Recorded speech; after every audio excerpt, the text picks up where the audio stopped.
বন্ধুমহল NGO Bardhaman বন্ধুমহল এনজিওতে 158তম স্বামী বিবেকানন্দের জন্মবার্ষিকী উপলক্ষে একটি আলোচনা চক্রের আয়োজন করেছি। আজকে আমাদের আলোচনার বিষয় আধুনিক সমাজের বিকাশ ও অগ্রগতিতে স্বামী বিবেকানন্দের জীবন ও দর্শনের প্রাসঙ্গিকতা। আজ আমাদের বক্তারা সেই বিষয়ে আলোচনা করার জন্যই এখানে উপস্থিত হয়েছেন। আমাদের বক্তারা হলেন বিশিষ্ট সাহিত্যিক এবং কবি মাননীয় কার্তিক গঙ্গোপাধ্যায় মহাশয়, নমস্কার। এবং আমাদের মনোবিদ ও শিক্ষাবিদ ডক্টর কিশোর মুখোপাধ্যায়, নমস্কার। এবং আমাদের রামকৃষ্ণ সাতমানন্দ মঠের মহারাজ প্রণম্য শেঠানন্দ মহারাজ, নমস্কার।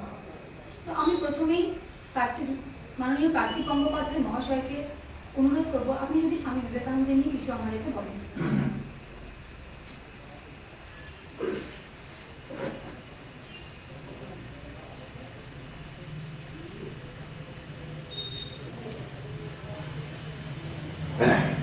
স্বামী বিবেকানন্দ তার যে জীবন এবং দর্শনের যে প্রাসঙ্গিকতা, আধুনিক সমাজের বিকাশ, সে ব্যাপারে বলতে গেলে বলে আগে আজকের যে সমাজ বিভিন্ন বৈজ্ঞানিকদের কাছ থেকে, বিভিন্ন মনস্তত্ত্ববিদদের কাছ থেকে যে সমাজ আজকে উঠে এসেছে তাদের চোখে, সেই ব্যাপারে কিছু বলা দরকার।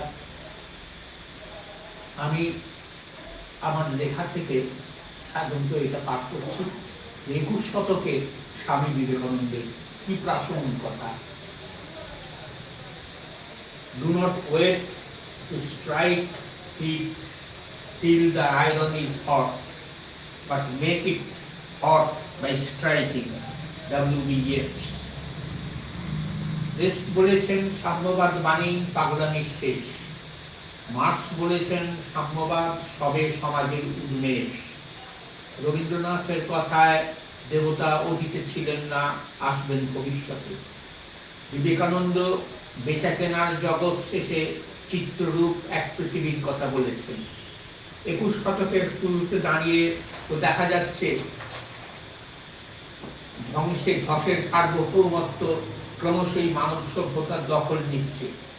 অণুজীব বিদ্যা বিশারদ ফ্র্যাঙ্ক ফেনারের মতে 100 বছরের মধ্যে মানব প্রজাতি নিশ্চিহ্ন হয়ে যাবে, চেষ্টা করেও আর ফেরা সম্ভব নয়। শিল্প বিপ্লবের শুরু থেকে এই অ্যানথ্রোপোসিন যুগ শুরু হয়েছে, যা তুষার যুগের শুরু বা উল্কাপিণ্ডের পৃথিবীর বুকে আছড়ে পড়ার বিপর্যয়ের সঙ্গে তুলনীয়। কেন এই কথা বললেন ফেনার? এঙ্গেলসকে আনা যাক। প্রকৃতির উপর মানুষের জয় নিয়ে মানুষের নিজের পিঠ চাপড়ানোর বিশেষ দরকার দেখি না, কেননা এরকম প্রতিটি জয়ের ক্ষেত্রে প্রকৃতি তার প্রতিশোধ নিয়ে নেয়। প্রাথমিক ক্ষেত্রে আমরা প্রত্যাশিত জয়লাভ করি ঠিকই, কিন্তু দ্বিতীয় বা তৃতীয় ক্ষেত্রে আমরা সম্পূর্ণ এক অভাবিত ও পৃথক ফলের সম্মুখীন হই, যা কিনা অধিকাংশ ক্ষেত্রে জয়ের সূচনা স্তরে প্রাথমিক ফলটিকেও নস্যাৎ করে দেয়। তাহলে বলা যায় শিল্প বিপ্লবের জয়ের প্রাথমিক ফলটি এই বিপ্লবের দ্বিতীয় ক্ষেত্রের মধ্যবর্তী পর্যায়ে নস্যাৎ হতে চলেছে। কিন্তু কেন? বিবেকানন্দ বলেছেন আমাদের সমাজও এক জীবন্ত অস্তিত্ব, যা অপ্রতিরোধ্যভাবে অগ্রগতি তার নিয়ম মেনে চলে। তাই তার মঙ্গলের জন্য, তাকে রক্ষণাবেক্ষণের জন্য আবশ্যিকভাবে প্রয়োজন বিচক্ষণ ও সাবধানী পরিবর্তন। কোথায় এই বিচক্ষণতা ও সাবধানতা? শিল্প বিপ্লবের সময় থেকেই যা মার খেয়েছিল। মার্ক্সের ড্যাশ ক্যাপিটাল থেকে কথা নিয়ে আমরা বলতে পারি গণতান্ত্রিক দুনিয়ার অগ্রগতি জমির দীর্ঘমেয়াদী উর্বরতার উৎস ধ্বংস করেই তার জলদি উর্বরতা ক্ষেত্রে কেড়েই দেখানো সম্ভব হয়েছে। ফলে শুধু শ্রমিক নয়, মাটিও তার উর্বরতার উৎস হারিয়ে সর্বহারা হয়ে যাচ্ছে। কি দারুণ বিচক্ষণতা ও সাবধানতা শ্রেণী বিপ্লবের শ্রেণীভোগীদের, শিল্প বিপ্লবের শ্রেণীভোগীদের। এমনকি তাদের পরিবেশগত জ্ঞানের ঘাটতিও যদি মেনে নেওয়া যায়, উত্তরোত্তর স্ফীত তাদের ক্ষীরোধার উত্তর সারা ওয়াল স্ট্রিট আন্দোলনের হিসেবে, যারা পৃথিবীর মোট জনসংখ্যার শতকরা 1/2, তারাও তো মহোৎসাহে এই বাস্তুতন্ত্রকে মেদ করে চলেছে। জ্ঞানের অগ্রগতি না অগ্রগতির জ্ঞান, আর এ সম্পর্কে প্রযুক্তিকে শুধুমাত্র উত্তরোত্তর অজ্ঞানতার প্রচার ও উত্তরোত্তর পুষ্টি বর্ধনে খাটানো, ধানভান্তি শিবের গীত গাইছি না, বিবেকানন্দ আসছেন এ ব্যাপারে কথা বলতে। কিন্তু তার আগে আরো দুজন সাম্প্রতিক বিজ্ঞানীর কথা শোনা যাক। বিজ্ঞানী নিকোলাস বয়েল বলেছেন 2014-র মধ্যেই হেস্তনেস্ত হয়ে যাবে, পৃথিবী শান্তিতে বাঁচবে না লড়াইয়ে মরবে। বিজ্ঞানী লাভলক বলেছেন পরবর্তী শতাব্দীতে পৃথিবীর জনসংখ্যা 700 কোটি বা তার উপরে নয়, নেমে আসবে 500 কোটিতে। প্রকৃতির বাড়তি মানুষকে খেয়ে নিয়ে নিজেকে বাঁচাবে। তাহলে মানুষকে শান্তিতে বাঁচাতে হলে বা প্রকৃতিকে ভয়াল নরখাদক থেকে উদ্ধার করতে হলে কি করতে হবে? দরিদ্রকে আলো দাও, উইলিং করেছেন, ততোধিক আলো দাও ধনীকে, কারণ তাদের প্রয়োজন দরিদ্রদের চেয়ে বেশি। অজ্ঞানকে আলো দাও, ততোধিক আলো দাও শিক্ষিতকে, কারণ শিক্ষার দম্ভ আমাদের সমসাময়িক কালে প্রচন্ড রূপ ধারণ করেছেন শেষ। আবার সেই প্রশ্ন, কেন এই সোজা উল্টো দুটো কথাই বিবেকানন্দ বললেন? বরং বলা যায় উল্টোটাতে বেশি জোর দিলেন। তার কথায় শয়তান করেছেন ভেতরে ঠিক ততটাই জানে যতটা জানেন ভগবান। তফাৎ শুধু তার পবিত্রতার অভাব। ঠিক সেই ধারণা আধুনিক সমাজের ক্ষেত্রে প্রয়োগ করুন। পবিত্রতাহীন অতিরিক্ত জ্ঞান আর ক্ষমতা মানুষকে শয়তানে পর্যবসিত করেছে। উল্টো কথার সোজা মানেই বিবেকানন্দ করে দিলেন। কিন্তু কি কারণে আলো বা শিক্ষার সার্বিক কি কারণে আলো বা শিক্ষা সার্বিকভাবে দরকার? যে বুননের উপর সারা সমাজ টিকে থাকে তার মূলে আছে আত্মনিয়ন্ত্রণের ভাবনা। এই ভাবনা না থাকায় আমাদের স্বার্থপরতা ও অন্যের থেকে বড় হয়ে ওঠার কামনায় দুর্দশার কারণ। ওইদিন কোদেশের পেছনে প্রবৃত্তির এই অপচালনায় ব্যক্তি ও সমষ্টির ব্যাপক ক্ষয়ের মূলে আছে সংস্কৃতি বা রুচির অনাক্রমণতা, শক্তির উপর আঘাতে তাকে উত্তর পুষ্টিহীন করে তোলা। অথচ উইদিন করেছেন শুধুমাত্র সংস্কৃতি আঘাত সহ্য করতে পারে, কেবলমাত্র আহরিত তথ্য ব্যবহারিক জ্ঞান পুঞ্জতা পারে না। ব্যবহারিক জ্ঞান সর্বদাই অগভীর, ভাষা অনেকটা মানব সভ্যতার মতো। সামান্য খোঁজাখুঁজি পেলেই আদিম বর্বরতা প্রকাশিত হবে করেছেন শেষ। কিন্তু মানব সভ্যতাই বা এমন দশা কেন?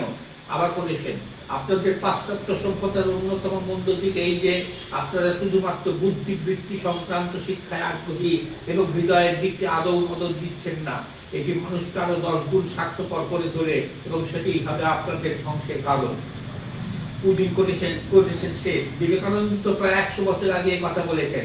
তা সাম্প্রতিক লন্ডন ব্রিটিশ স্কুলের সাংগঠনিক ব্যবহার বিদ্যার নামজাদা অধ্যাপক ও বিবর্তনী মনস্তত্ত্ব বিশেষজ্ঞ নিকলসন বলেছেন, আসলে আদিম যুগের জাতি পরস্পর আমরা যুক্তির আগে এখন আবেগকেই রাখি। সুতরাং পরিচালনার গণিত জ্ঞান হলো কেমন করে আমাদের মন কাজ করে।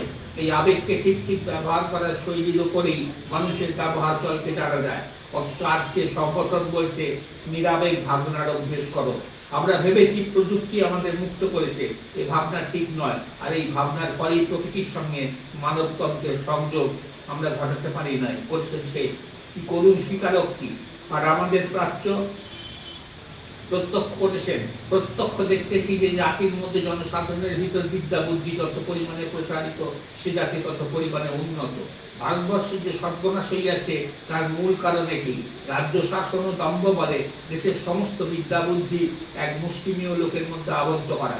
যদিও পুনরায় আমাদের উচিত হয় তাহলে এই পথ ধরিয়া অর্থাৎ সাধারণ জনগণের মধ্যে বিদ্যার প্রচার করিয়া উচিত হইবে। করেছেন শেষ বিবেকানন্দ। সাধারণত বিবেকানন্দের উপদেশগুলোতে আমি আর বিবেকানন্দ কথা বলছি না, উপদেশগুলো অধিকাংশ সমস্তই প্রায় বিবেকানন্দ। জাতি ধর্ম সম্প্রদায় বিভাজনের মৎসবে টনটন ঘি ঢালা, এই আবদ্ধ রাখার প্রক্রিয়াকে ঠেকিয়ে রাখতে এছাড়াই বা গতি কিসে? আজ 100 বছর থেকে পরিত্যক্ত বিবেকানন্দ অর্থাৎ সমারোহে এখন আমাদের কাছে অভিষিক্ত হচ্ছেন। তাই তার যুগপৎ কাজ সচেতন ও সক্রিয় দূরদর্শী চোখ আজকে প্রাচ্য এবং পাশ্চাত্যের আত্ম উদ্ধারে এক অত্যুন্নত বিজ্ঞান সৃষ্টি। আবার প্রশ্ন, কেন? উদিন করেছেন এমনকি সমাজ সংস্কারের জন্য মানুষের প্রথম কাজ মানুষকে শিক্ষিত করে তোলা, তারপর আপনাদের সময়ের জন্য অপেক্ষা করতে হবে। বিগত শতাব্দীব্যাপী বেশিরভাগ সংস্কার আন্দোলনই ছিল আলংকারিক। কারণ এই ধরনের প্রত্যেকটি সংস্কার শুধুমাত্র সমাজের প্রথম 2 বর্ণাশ্রয়ী মানুষকে ছুঁয়েছিল, অন্য আর কাউকে নয়। এই দৃষ্টিভঙ্গি করেছেন শেষ। এই দৃষ্টিভঙ্গির ঘাটতি কম বেশি শুধু আমাদের নয়, ইয়েটসের মতো বিদগ্ধ ও হৃদয় স্পর্শাতুর কবি যেখানে প্রথমকে বলেছেন যে কখন লোহাটা গরম হবে তার জন্য সে লোহাটা পেছনের কাজ আটকে রেখে লাভ নেই, বরং পিটিয়ে পিটিয়ে লোহাকে গরম করো। সেখানে তিনিই শেষে বললেন, অমল আরম্ভ থেকে নেই কোনো যোগ্য পরিণাম, সুচক্ষু বৃদ্ধের তাই হারে হারে বার্ধক্য জাগান। অথচ বিবেকানন্দ পরিস্থিতি দিয়ে এসে পিটিয়ে লোহাকে প্রায়োগিক শিক্ষা গরম করেছেন, আবার অন্য পরিস্থিতিতে লোহা গরম করার অপেক্ষা করেছেন, অর্থাৎ সময়ের জন্য অপেক্ষা। ফলও পেয়েছেন, পাচ্ছেন ও ভবিষ্যতে পাবেন। তার 156 বছর পূর্তির 56 বছর পূর্তির পরও তাকে নিয়ে আমরা কোনো রকম বাহ্যিক অনুষ্ঠান যদি না হয়, তবে তার সম্পর্কে কোনো কথাই যদি আমরা না বলি বা লিখি বা আলোচনা করি, তাহলে এই সময় দাঁড়িয়ে শ্রীরামকৃষ্ণ সংস্কৃতি ও সংগঠনের অন্যতম চালিকা শক্তি বিবেকানন্দ সারা পৃথিবীতে চর্চিত, প্রযুক্ত ও পোষিত। বোধহয় বিশ্ব চলে একটি অভিনব সক্রিয় চলন। শুধু তাই নয়, শিক্ষার বিভিন্ন বিভাগে ডাকসাইটে মানুষদের অনেকেই এই রামকৃষ্ণ সংস্কৃতি ও সংগঠন সম্পর্কে সশ্রদ্ধ ও অনুসন্ধিৎসু দৃষ্টিভঙ্গি পোষণ করেন। উদাহরণস্বরূপ বলা যেতে পারে, বর্তমান বিশ্ববিদ্যালয়ের অঙ্কশাস্ত্রের প্রাক্তন অধ্যাপক কৃতিশবাবু যখন বিদেশে বিখ্যাত গণিতজ্ঞ ডিরেক সাহেবের সঙ্গে দেখা করেন, তখন তিনি কৃতিশবাবুর প্রাথমিক পরিচয় শুনেই রামকৃষ্ণের দেশ থেকে তার আসার বিষয়ে সন্তোষ প্রকাশ করেন। কি করে এখনো সচল রয়েছে এই সংস্কৃতি ও সংগঠন, অনিবার্যভাবে বিবেকানন্দের কথা এসে পড়ে। রবীন্দ্রনাথ বলেছিলেন যে বিবেকানন্দ আছিময়, তার ভিতরে কোথাও নায়ের চিহ্ন মাত্র নেই। রবীন্দ্রনাথের বিপুল প্রতিভার কাছে মাথা নুইয়েও যদি বলা হয় নায়ের আভ্যন্তরীণ অসংলগ্নতা, বিবেকানন্দ বিজ্ঞানের চুলচেরা চোখ দিয়ে জরিপ করেন, অভিনব সাংগঠনিক প্রতিভায় কোনো রকম চালাকির সাহায্য না নিয়ে বা জোর জবরদস্তি করে তাকে খাটানো বা জোর জবরদস্তি করে তাকে খাটানো ব্যবহার করেননি। সেই নাইয়ের তার অন্যতম প্রধান অভিভাবকত্বে করা সাংগঠনিক শৃঙ্খলা ও কর্মোদ্যোগে স্বতঃস্ফূর্তভাবে নিজেকে কম বেশি আর্থিক সেবায় নিজেকে খাটাতে চায় ও খাটায়ও। কিন্তু কি করে তা সম্ভব হয়েছে? উদাহরণ হিসেবে বেলুড় মঠের দিকে একটু অনুসঙ্গীত দৃষ্টি ফেলা যাক। বেলুড় মঠে ঢুকলে কারো ধর্মীয় ভাবে উৎসাহিত হতে পারে, কারো রুচি বোধ চারদিকের আবহে পরিতৃপ্ত হতে পারে, আবার কারো বা ব্যক্তিগত দুঃখ জ্বালা কিছুক্ষণের জন্য প্রশমিত হতে পারে। কিন্তু কেউ অস্বীকার করতে পারবেন না যে সারা মঠটি জুড়ে একটি নীরব প্রকাশ্য শৃঙ্খলা সর্বদাই চলিষ্ণু। স্বর্গীয় বোধি পরিচ্ছন্নতা থেকে আসে।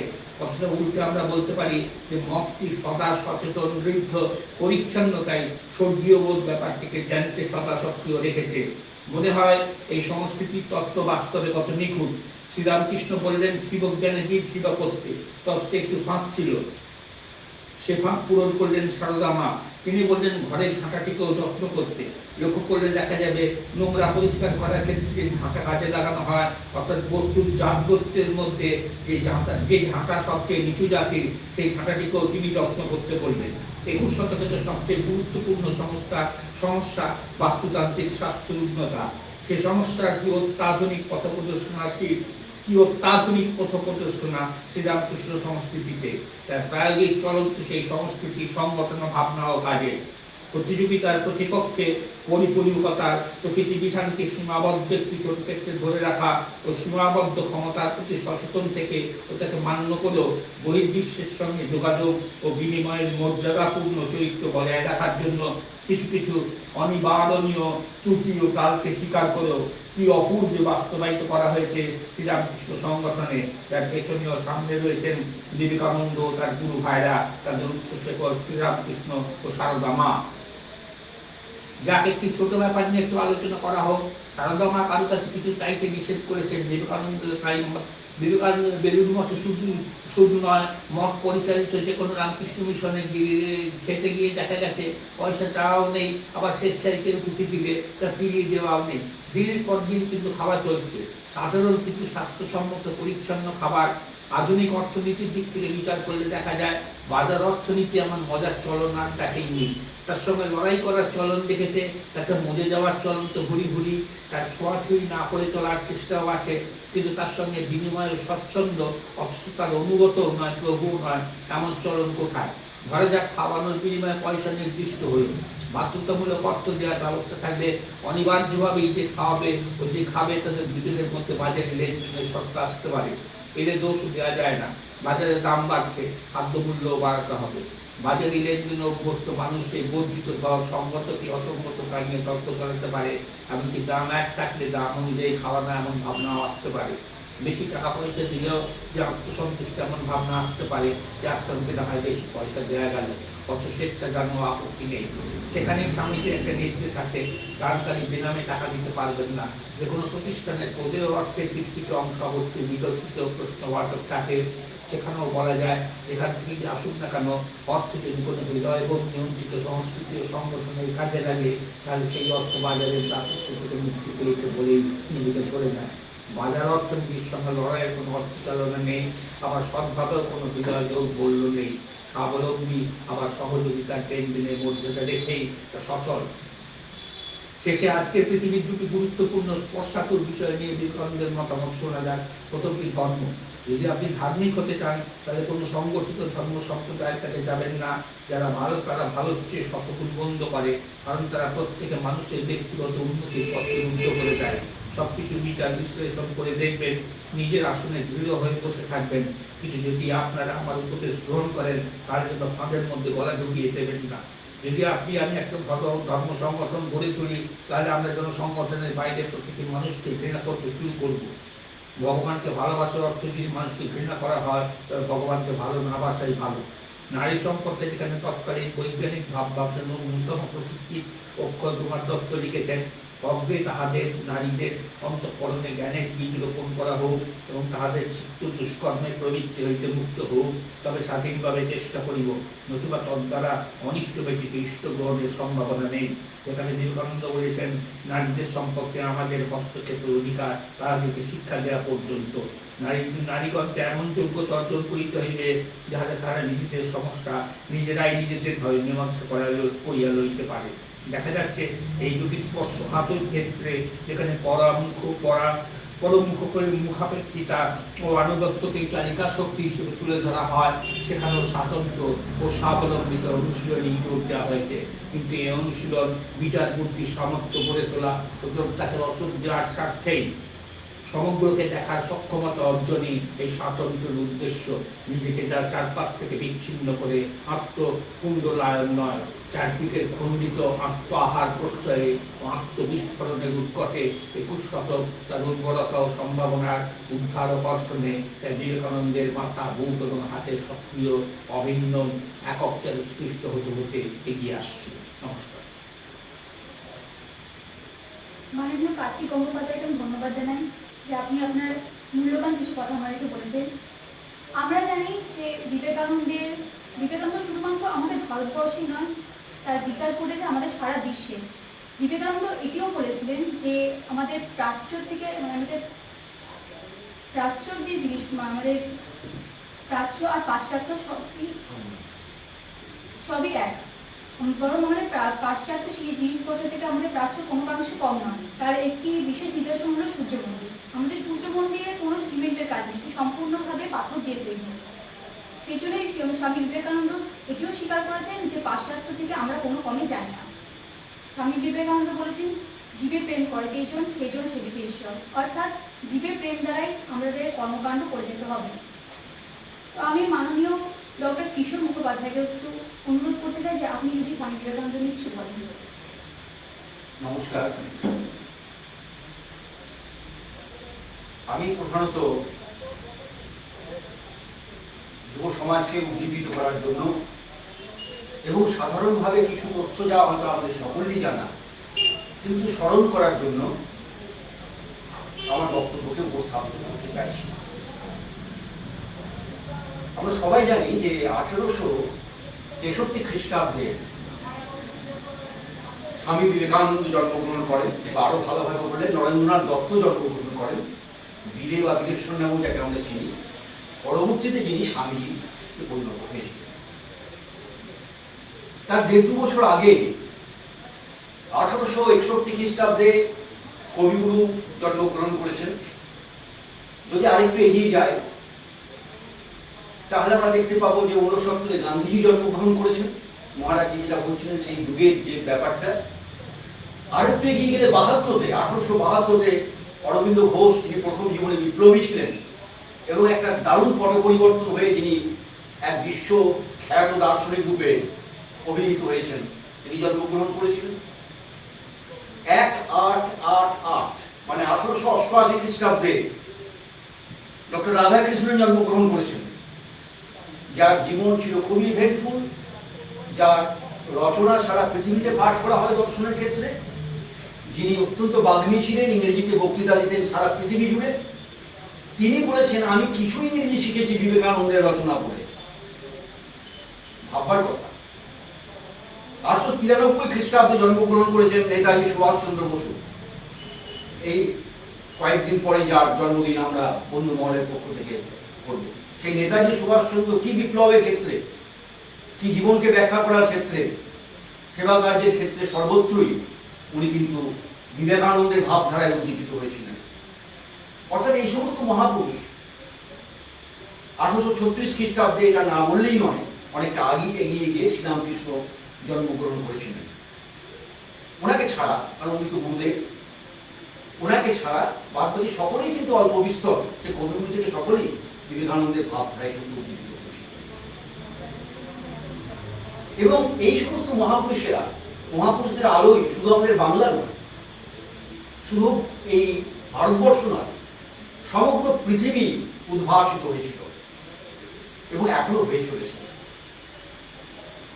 তারা আমাদের ডাক দিয়ে বলেছিলেন যে তোমরা পারবে, এবং তারা মনে করতেন, এবং বিশেষ করে বিবেকানন্দ বলতেন যে একজন মানুষকে রুটি দিলাম ক্ষুধার্তকে, একজনকে বস্ত্রহীনকে বস্ত্র দিলাম, এতে জীবন এবং জগৎকে পাল্টানো যাবে না।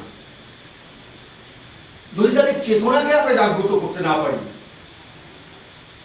মানুষের মন থেকে যদি ভয়কে আমরা দূর করতে না পারি, তাহলে আমরা আমাদের সমাজকে এবং আমাদের বিশ্বকে, আমাদের দেশকে কোনোভাবেই আমরা পরিবর্তিত করতে পারবো না। সেই জন্যই তিনি বারবার বলেছেন, অসাধারণ বাগ্মী পুরুষ, যা যুব সমাজকে উদ্দীপিত করেছে, সমস্ত মানুষকে উদ্দীপিত করে তুলেছে। এবং এ কথা বললে নিশ্চয়ই অত্যুক্তি হবে না, আমরা সকলেই জানি বিশ্বের অনেকাংশে অনেক মানুষ এখনো পর্যন্ত বিবেকানন্দের বাণীতে উদ্দীপিত হন। তার কারণ কি না, অবশ্যই একজন ক্ষুধার্ত মানুষের মুখে অন্ন জুগিয়ে দেওয়া একটা বিরাট কাজ, এটা কোনো ছোট কাজ নয়, এটা বিশাল কাজ। কোনো কারো কম্বল নেই, যেটা বন্ধুমহল কিছুদিন আগে এখানে করেছে, ঘুরে ঘুরে গোটা বর্ধমানে শীতে কাতর ব্যক্তিকে, দরিদ্র ব্যক্তিকে কম্বল দান করেছে। এটা অত্যন্ত গুরুত্বপূর্ণ কাজ। কিন্তু জাতিকে জাগ্রত করার ক্ষেত্রে, চিরকালীন একটা প্রভাব সমাজে বিস্তার করার ক্ষেত্রে এই সমস্ত সোশ্যাল রিফর্মার যারা, তাদের অবদান অসাধারণ। একটা ইংরেজি কোটেশন বলার আমি লোভ সামলাতে পারছি না। If you give some food to a poor man, he will eat that food for that day only. If you give some food to a poor man, he will eat that food for that day only. But if you give him knowledge how to produce food, he will eat every day. অর্থাৎ এখানে মানুষ knowledge is power, এবং knowledge বলতে আমরা আরো ব্যাপক অর্থে আমরা এটাকে ভাববো যে মানুষের মন থেকে যদি আমরা ভয় দূর করতে পারি, মানুষের মন থেকে যদি আমরা বলতে পারি হ্যাঁ তুমি পারবে, যেটা বিবেকানন্দ রাগ দিয়ে বলেছিলেন, তুমি ভারতবাসী তুমি পারবে, আমাদের সেই ক্ষমতা, আমাদের দেশের মধ্যে সেই ক্ষমতা রয়েছে। এই কথা এভাবে সত্যি ইতিহাস বলছে, এই কথা এভাবে কেউ বলতে পারেনি বিবেকানন্দ ছাড়া, যে না ভারতবাসী পারবে, তোমার মধ্যে সেই সাহস আছে, তুমি পারবে। এবং এইভাবে আমাদের, এই জন্যই তাদের কীর্তিকে আমরা স্মরণ করছি এতদিন বাদেও, এতদিন জন্মে এত বছর বাদেও এই সমস্ত মহাপুরুষদের কীর্তিকে আমরা আজকে স্মরণ করছি, দেশে দেশে বিশ্বে স্মরণ করছি। চলচ্চিত্তাং চলদ্বৃত্তাং চলজ্জীবন যৌবনম চলাচলমিদং সর্বম কীর্তিযস্য সহজগতি। যারা কীর্তিমান, তাদের কীর্তি দ্বারা তারা আমাদের মনে চিরকাল জাগরুক থাকে এবং আমাদেরও তারা বাঁচিয়ে রাখে। স্বামী বিবেকানন্দ জীবনে অসাধারণ সমস্ত প্রভাব পড়েছিল। তার মধ্যে অবশ্যই আমাদের বেদান্ত, আমাদের গীতা, উপনিষদ, এ সমস্ত প্রভাব রয়েছে। শুধু স্বামী বিবেকানন্দ কেন, আমাদের যারা কন্টেম্পোরারি ইন্ডিয়ান ফিলোসফার যাদেরকে বলা হয়, সেই কন্টেম্পোরারি ইন্ডিয়ান ফিলোসফারদের প্রত্যেকের মধ্যে রবীন্দ্রনাথ ঠাকুর, তাকে অবশ্যই আমরা এক অর্থে এক দার্শনিক বলতে পারি, তার কবিতার মধ্যে দিয়ে, তার বক্তব্যের মধ্যে দিয়ে, বা তার সরাসরি দর্শন চিন্তার মধ্যে দিয়ে, এবং বিবেকানন্দ এবং অরবিন্দ ঘোষ একটু স্বতন্ত্র ধরনের দর্শন রচনা করেছেন, গান্ধীজি এবং আরো অনেকের মধ্যেই ডক্টর রাধাকৃষ্ণন একজন বিরাট দার্শনিক ছিলেন। এদের প্রত্যেকের মধ্যে এই বেদান্ত যে দর্শনের যে ভাবনা সেটা কিন্তু প্রকাশিত হয়েছে। সবার উচিত বেদান্তের দর্শনের যে চিন্তা ভাবনা সেটা বিবেকানন্দকেও উদ্দীপিত করেছে, এবং বিবেকানন্দ সেটা বলেছেন যে আমাদের দার্শনিকতার কথাটা রয়েছে, দর্শনের প্রাসঙ্গিকতা, সেই একই সুরে তিনি বলছেন যে রিয়ালিটি ইজ ওয়ান, সেই মত, এবং আত্মনমুখার্থাং জগৎ ধৃতায় রামকৃষ্ণ মিশনের যে বাণী, আত্মমুখের কথাও কিন্তু বলেছেন, জগতের কল্যাণ করতে হবে কিন্তু আত্মমুক্তির জন্য ব্যবস্থা করতে হবে। এই জগৎ, এই দুটো জিনিসের মধ্যে কিন্তু একটা মিলন বিবেকানন্দ ঘটিয়েছে, সেই জন্য তার বেদান্তকে বলা হয় প্র্যাকটিক্যাল বেদান্ত। এবং এই ক্ষেত্রে কিন্তু কবিগুরু বিবেকানন্দ সবাই একই পথে পথিক হয়েছে, অর্থাৎ সেখানে আমাদের যে মুক্তির কথা, যে আত্মার কথা, চিরন্তন আত্মার কথা, পরমাত্মার কথা, অর্থাৎ স্পিরিচুয়াল অ্যাওয়েনিং যেটা বলা হয়, যে তিনি যেটা চেয়েছিলেন যে আধ্যাত্মিক জাগরণ ঘটাতে, সেটা অবশ্যই ছিল। কিন্তু মানুষের সেবা, মানুষকে কিভাবে তার জীবনে উন্নতি করতে হবে, মানুষের যে দুর্বলতা ভূমিকা সেগুলোকে দূর করতে হবে, এই কথা তিনি কিন্তু সবসময় ভেবেছিলেন। এবং সেইখানে কিন্তু তিনি বুদ্ধিজম, অত্যন্ত গৌতম বুদ্ধের কথা বলতেন উনি, এবং গৌতম বুদ্ধের প্রভাব কিন্তু তার জীবনে পড়েছিল। এবং যে মাস লিবারেশনের যে কথা, অর্থাৎ গৌতম বুদ্ধ ঠিক যেভাবে বলেছিলেন, তিনি যে বুদ্ধগয়ায় যে সিদ্ধিলাভ করার পরে তিনি যখন এলেন, কিন্তু তিনি সেই সিদ্ধিলাভকে নিজের ক্ষেত্রে ব্যবহার করলেন না। তিনি ভাবলেন কি, যে এই আমার যে জ্ঞান, আমার যে এই সিদ্ধি, সেটাকে মানুষের মধ্যে ছড়িয়ে দিতে হবে। সেই মাস লিবারেশনের কথা বিবেকানন্দ তার দর্শনে বলেছেন, তার কর্মক্ষেত্রে বলেছেন, সমস্ত দিকে তিনি সেই কথা বলেছেন। অর্থাৎ বৌদ্ধ ধর্ম দ্বারা তিনি কিন্তু প্রভাবিত হয়েছিলেন, যে নৌকোকে অবলম্বন করে আমি এই বিশ্ব সংসারকে অতিক্রম করব, সেটাকে অন্যের জন্য ছেড়ে যেতে হবে, অন্যও যাতে সেটা ব্যবহার করতে পারে, তার কথা আমাদের ভাবতে হবে। খ্রিস্ট ধর্ম থেকেও তিনি স্যাক্রিফাইস এবং লাভের যেহেতু অনেক দিকে মতভেদ ছিল, সেটা বলা সুযোগ নেই, কিন্তু তবুও তিনি যে আত্মত্যাগ এবং ভালোবাসার তার প্রভাব ছিল। কিন্তু অবশ্যই, এবং সবাই আমরা জানি, তার জীবনকে গোটাটা পরিবর্তন করে দিয়েছিল আপনি পরমহংস রামকৃষ্ণদেব। তারই প্রভাব তার জীবনে সব থেকে বেশি পড়েছিল। এবং এই জায়গাটা, এই যে বিবেকানন্দ এবং রামকৃষ্ণের যে রসায়ন, এটা একটা আশ্চর্য ব্যাপার। অনেক ভেবেও এর কোনো কুল কিনারা পাওয়া যায়। আমরা অনেক সময় আজকে পুজো করছি বিবেকানন্দের, কিন্তু ইতিহাস হিসেবে ব্যাপার, ইতিহাস বড় নির্মম, ইতিহাস সত্য কথা বলে। আমরা যদি দেখি, কারণ দেখবো, আমরা অনেক সময় বলি যে আমার এই অসুবিধা, ওই অসুবিধা, আমরা ভাবি বলে বিবেকানন্দ সবসময় এইভাবেই মানুষকে পূজনীয় হয়ে থেকে গেছেন, মানুষের অত্যাচার বোধহয় তার উপর আলোচিত হয়নি। না, একটা সময় গেছে, বিশেষ করে তার বিশ্বনাথ দত্তের মৃত্যুর পরে 1886 খ্রিস্টাব্দে মারা যান রামকৃষ্ণদেব, 1884 খ্রিস্টাব্দে মারা যান বিশ্বনাথ দত্ত, তার পিতা। এবং ওই 2 বছর কিন্তু বিশ্বনাথ দত্ত যতদিন ছিলেন ততদিন ঠিক ছিল, কিন্তু তারপরে কিন্তু অর্ধাহারে অনাহারে, আমি যতটা পড়েছি জানি যে তার জীবন কেটেছে। উনি চাকরির জন্য চেষ্টা করছেন সাধারণ মানুষের মতোই, এবং তার অন্তরের যে টানা পড়ে আমি কি করব, কারণ কিন্তু জানেন প্রথম থেকেই যে আমি এসবের জন্য জন্মাইনি, আমি একটা অন্য কাজ করার জন্য জন্মেছি। কিন্তু কে বলে দেবে সেই কথা, বলে দেওয়ার জন্য এই যে গুরুবাদ আমাদের ভারতবর্ষে, এর একটা অন্যতর মহত্ব আছে। 1981 সালে 1881 সালে দেখা হয়েছিল বোধহয় রামকৃষ্ণ দেবের সাথে, এবং 1881 সাল থেকে 1886 এই কবছর অত্যন্ত সংস্পর্শে ছিলেন। এবং সেগুলো তো মানে মানুষের মুখে কথায় কথায় একটা ইতিহাস হয়ে গেছে। এবং রামকৃষ্ণদেব, এইখানে আমি কোনো সাধু, যা আমরা সাধু সন্ন্যাসী বলতে যেটা পাই, রামকৃষ্ণদেব গোটাটাই পাল্টে দিয়েছে। পরমহংস রামকৃষ্ণদেব গোটা ব্যাপারটাই অদ্ভুত ব্যাপার। তিনি কিন্তু তখন সেই যুগে ভাবাই যেত না যে এনলাইটেড ক্লাস যারা শিক্ষিত সম্প্রদায়ের লোক, তারা সমস্ত কেশবচন্দ্র, গিরিশ ঘোষ, বিদ্যাসাগরের কাছে উনি যাচ্ছেন, আরো সব অন্যান্য লোকেরা আসছেন। কিন্তু রামকৃষ্ণদেব যখন বিবেকানন্দ টানাপোড়েনের মধ্যে যখন ঠাকুরের কাছে এলেন, তখন অনেক কিছু ঘটলো, অনেকেই বললো, কারণ উনি তো প্রথমে স্কেপটিক ছিলেন, যেটাকে আমরা ফিলোসফির ভাষায় বলি সন্দেহবাদী, সবাই কি সন্দেহ প্রকাশ করছেন, এটা কি ঠিক ওটা কি ঠিক, সংশয়বাদী, যুক্তিবাদী, এই একটা মনোভাব তার জন্মে ছিল। এবং তিনি বারবার রামকৃষ্ণদেবকে উত্তপ্ত করেছেন। আর রামকৃষ্ণদেব সন্তান স্নেহে বিবেকানন্দকে প্রশ্রয় দিয়েছিলেন। অনেকে বলেছেন যে কেন এই লোকটাকে তুমি প্রশ্রয় দাও, কেন আপনি এই লোকটাকে অনুমোদন দাও, ও তো যেখানে সেখানে ঘুরে বেড়ায়, যা তা প্রশ্ন করে, ইত্যাদি ইত্যাদি। ইতিহাস পড়ে আমরা কতটুকু জেনেছি। কিন্তু নরেনের জন্য আকুল রামকৃষ্ণ, কয়েকদিন আসেননি তো নরেন কোথায়, নরেনকে আমার কাছে দাও।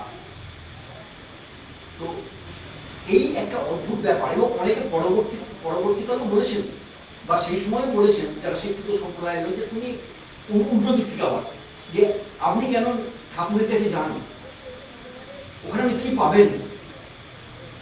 তো এই কথাটা আলোচনায় যখন আমরা পাই, তখন আমরা সেখানে দেখি যে শেষকালে যখন রামকৃষ্ণদেব সম্পূর্ণরূপে বিবেকানন্দকে, নরেনকে নিজের করে নিলেন,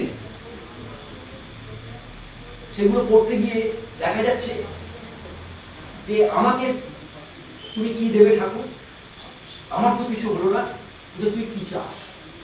বলছে আমি তোমার মতন ধ্যান করতে চাই, ধ্যানে মগ্ন থাকতে চাই। বলছে তুই তো অতি হীন মনের পরিচয় দিলি, তুই তো গোটা বিশ্বকে শিক্ষার জন্য এসেছিস। এবং এই কথা বলি, এবং যে রামকৃষ্ণ ভাবান্দোলনে যে চাপরাস যেটাকে বলা হয়, সেটা চিরকুট, সেই চিরকুট আমি দেখেছি অনেকের লেখার মধ্যে, সেই চিরকুটের যে ছবি, এবং অবাক হয়ে যায় যে একটা শেষে যখন অসুস্থ উনি, তখন সামনে একজন গলায় ক্ষত একজন ব্যক্তি হাঁটছে, পিছনে একটা ময়ূর হাঁটছে। অর্থাৎ অনেকে এটা বলেন যে রামকৃষ্ণের মৃত্যুর পর রামকৃষ্ণই একটা প্রভাব বিস্তার করে বিবেকানন্দকে চালিত করেছে। এবং এটা অবিশ্বাস করার কোনো কারণে এর মধ্যে কিন্তু একটা অন্য ভাবনার থেকে একটা অলৌকিকতারও এর মধ্যে কোনো ব্যাপার নেই। যাই হোক, এই জায়গায় তখন তাকে উদ্দীপিত করলেন। অন্য সাধুরা বলতেন যে তুমি সাধনা করো, তুমি সংসার ছেড়ে চলে এসো এবং তুমি সাধনার মধ্যে দিয়ে ঈশ্বরের সাধনা করো। কিন্তু তিনি যে বললেন, পরবর্তীকালে যখন বলতে পেরেছেন, যে দুটো কথা যেটা বলতে পেরেছেন আমার দুটো দৃঢ় বিশ্বাসটা একবার সরাসরি রামকৃষ্ণের কাছ থেকে নেওয়া। একটা হচ্ছে বহুরূপে সম্মুখে তোমার ছাড়িব তার পরিচিত ঈশ্বর, জীবে প্রেম করে যেই জন সেই জন সে ঈশ্বর। এবং এডুকেশনের ক্ষেত্রে যে কথাটা বিখ্যাত কথা, education is the manifestation of perfection already in man. এই ভাবনাটা কোথেকে এলো?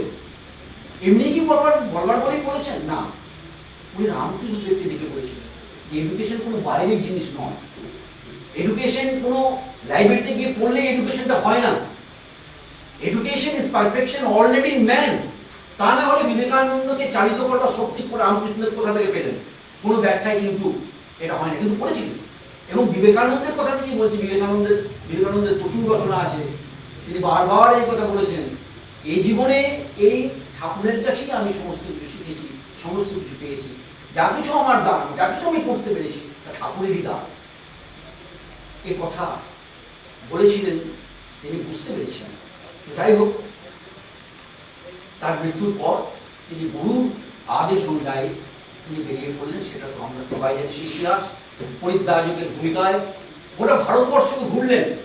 গোটা ভারতবর্ষকে ঘুরে তার যে স্পিরিচুয়াল অ্যাওয়েকেনিং, আধ্যাত্মিক জাগরণ, সেই জাগরণ তিনি গড়ে তুললেন। কারণ মানুষকে না জানলে মানুষের জন্য সেবা করবো কি করে?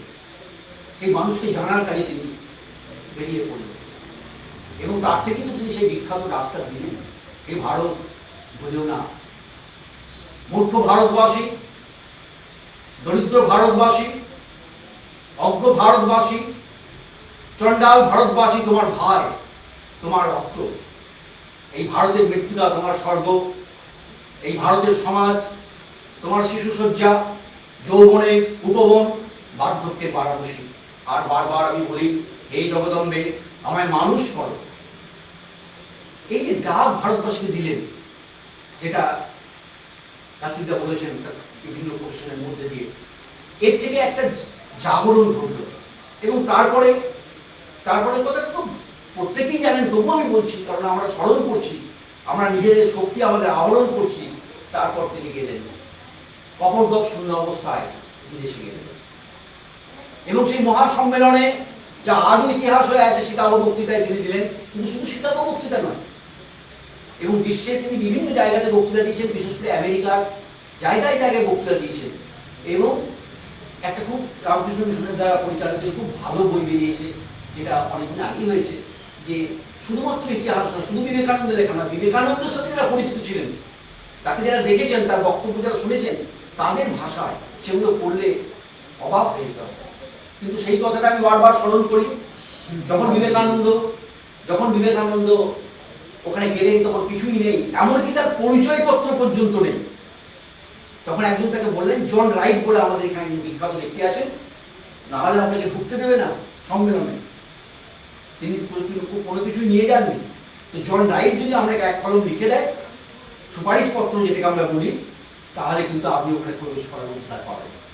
তো জন রাইট লিখে দিয়েছিলেন, যা পড়ে আজও আমার চোখ দিয়ে জল বেরিয়ে আসে।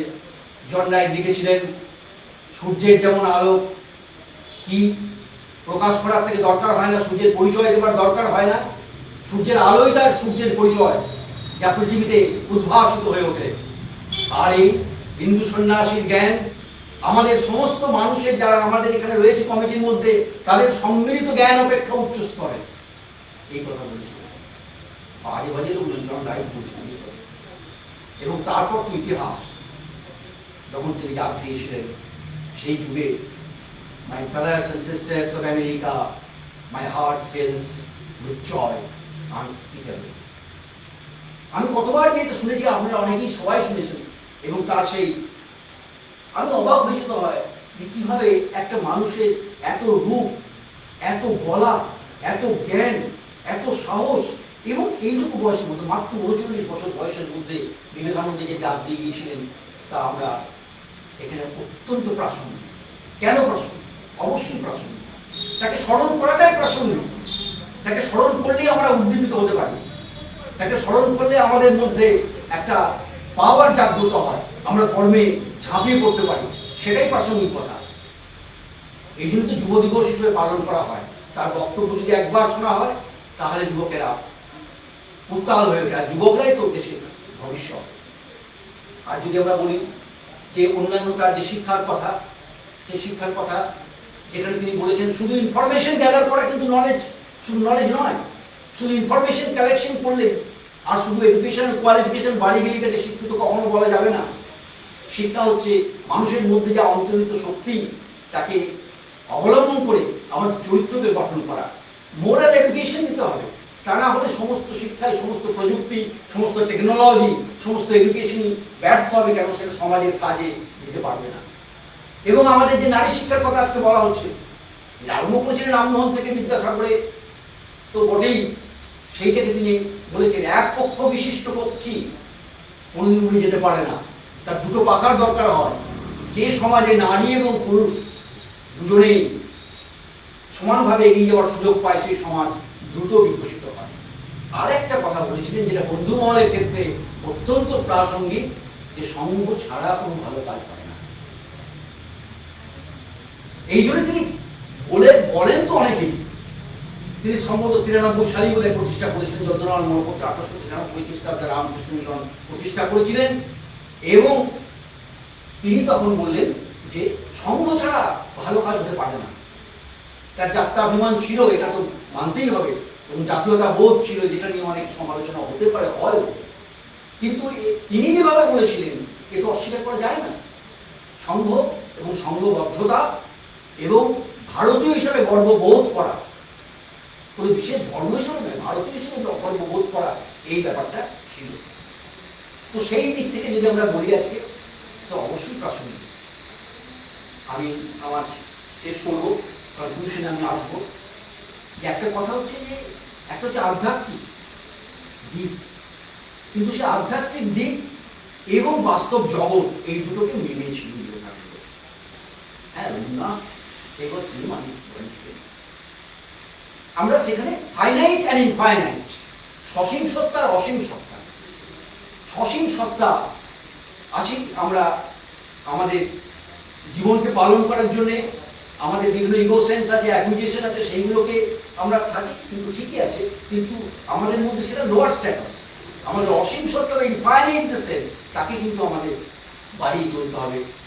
এবং তার মধ্যে যেটা রবীন্দ্রনাথ বলেছিলেন, সারপ্লাস ইন ম্যান, মানুষের মধ্যে উদ্বৃত্ত। সেই মানুষের মধ্যে উদ্বৃত্ত না থাকলে আমরা সেবা কাজে কেন ঝাঁপিয়ে পড়বো? কেন আমরা মানুষকে উন্নত করার চেষ্টা করবো? তো আমি তো শুধু নিজের বৃদ্ধি, আমি নিজের আনন্দই আমি সবসময় খুঁজবো না। সেই যে মানুষের মধ্যে যে উদ্বৃত্ত আছে, সেই উদ্বৃত্ত সারপ্লাস ইন ম্যান, যে ইউনিভার্সাল রয়েছে, যে আমাদের মধ্যে সমস্ত বিশ্বের মধ্যে আত্মীয়তা বোধ প্রত্যেক মানুষের মধ্যে আছে, কারোর মধ্যে হয়তো পরিস্ফুট হয় না। তো সেই ব্যাপারটাকে আমাদের এগিয়ে নিতে হবে। সুতরাং মুখ্য এবং মুক্তির কথা বলেছেন, আধ্যাত্মিকতার কথা বলেছেন, কিন্তু সেই আধ্যাত্মিকতাকে নিয়েই শুধু উনি জাননি, উনি বলেছেন সমস্ত মানুষকে জাগরণ তার করতে হবে। এবং আমাদের যে ইনফাইনাইট সেলফ রয়েছে, যে অসীম সত্তা রয়েছে, সেই অসীম সত্তাকে কেন্দ্র করে আমাদের এগিয়ে যেতে হবে জীবনের আরো উন্নততর পথে, আরো উন্নততর পথে।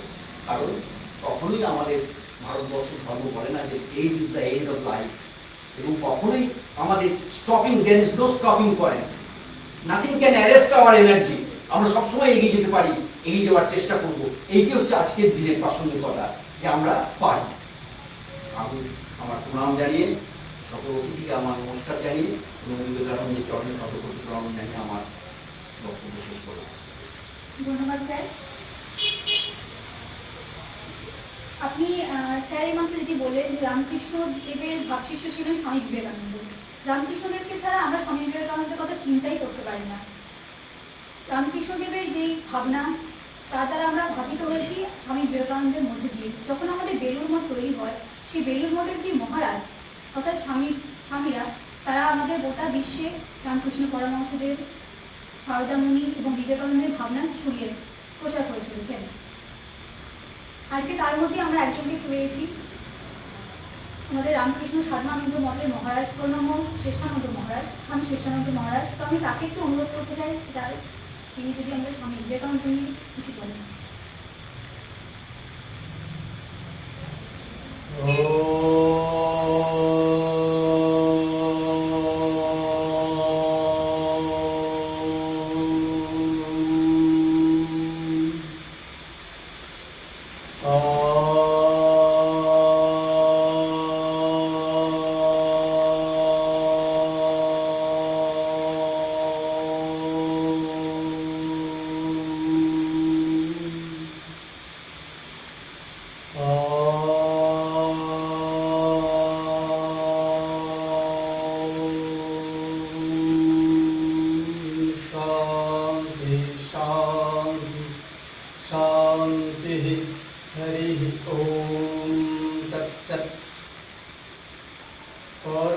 तत्ते सदालीनो रामकृष्ण समग्रा जो धर्म स्थापनरता धीरेष्वान्तं नमाम्यहम्। आज शुभ सन्ध्या। स्वामी विवेकानंदेर 158তম জন্মদিন দিবস পালিত হচ্ছে। এই দিনটির সম্বন্ধে একটু আমি সম্যক পরিচয় দেওয়ার চেষ্টা করি। এই দিনটিকে বলা হয় যুব দিবস। কেন যুব দিবস বলা হয়? আমাদের ভারতবর্ষে এইটা যুব দিবস হিসেবে পালিত হচ্ছে। কেন? প্রশ্ন। তৎকালীন বলতে সালটা উল্লেখ হচ্ছে 1985 খ্রিস্টাব্দে। তৎকালীন সরকার ভারতীয় যুবকদের মধ্যে যে যুবরা দেশের সম্পদ, সেটাকে উদ্বুদ্ধ করার একটা যুব দিবস পালিত হয়। যুবকদের মধ্যে উৎসাহ, উদ্দীপনা, প্রেরণা যোগানোর একটা দিবস পালন করা হবে, সেটা নাম আমাদের যুব দিবস। সেই ব্যাপারে একটা কমিটি গঠন করা হয়েছে।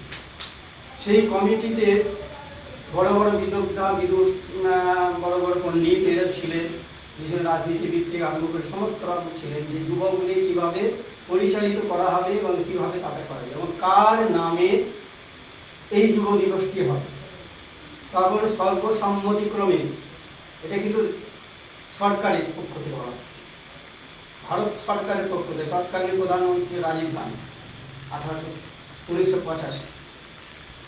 তো সেই দিন সবাই সর্বসম্মতিক্রমে ঠিক হলো স্বামী বিবেকানন্দের তারুণ্যের প্রতীক, তরুণ সন্ন্যাসী বিবেকানন্দ যুবকদের প্রতিনিধি, তার নামে যুব দিবস।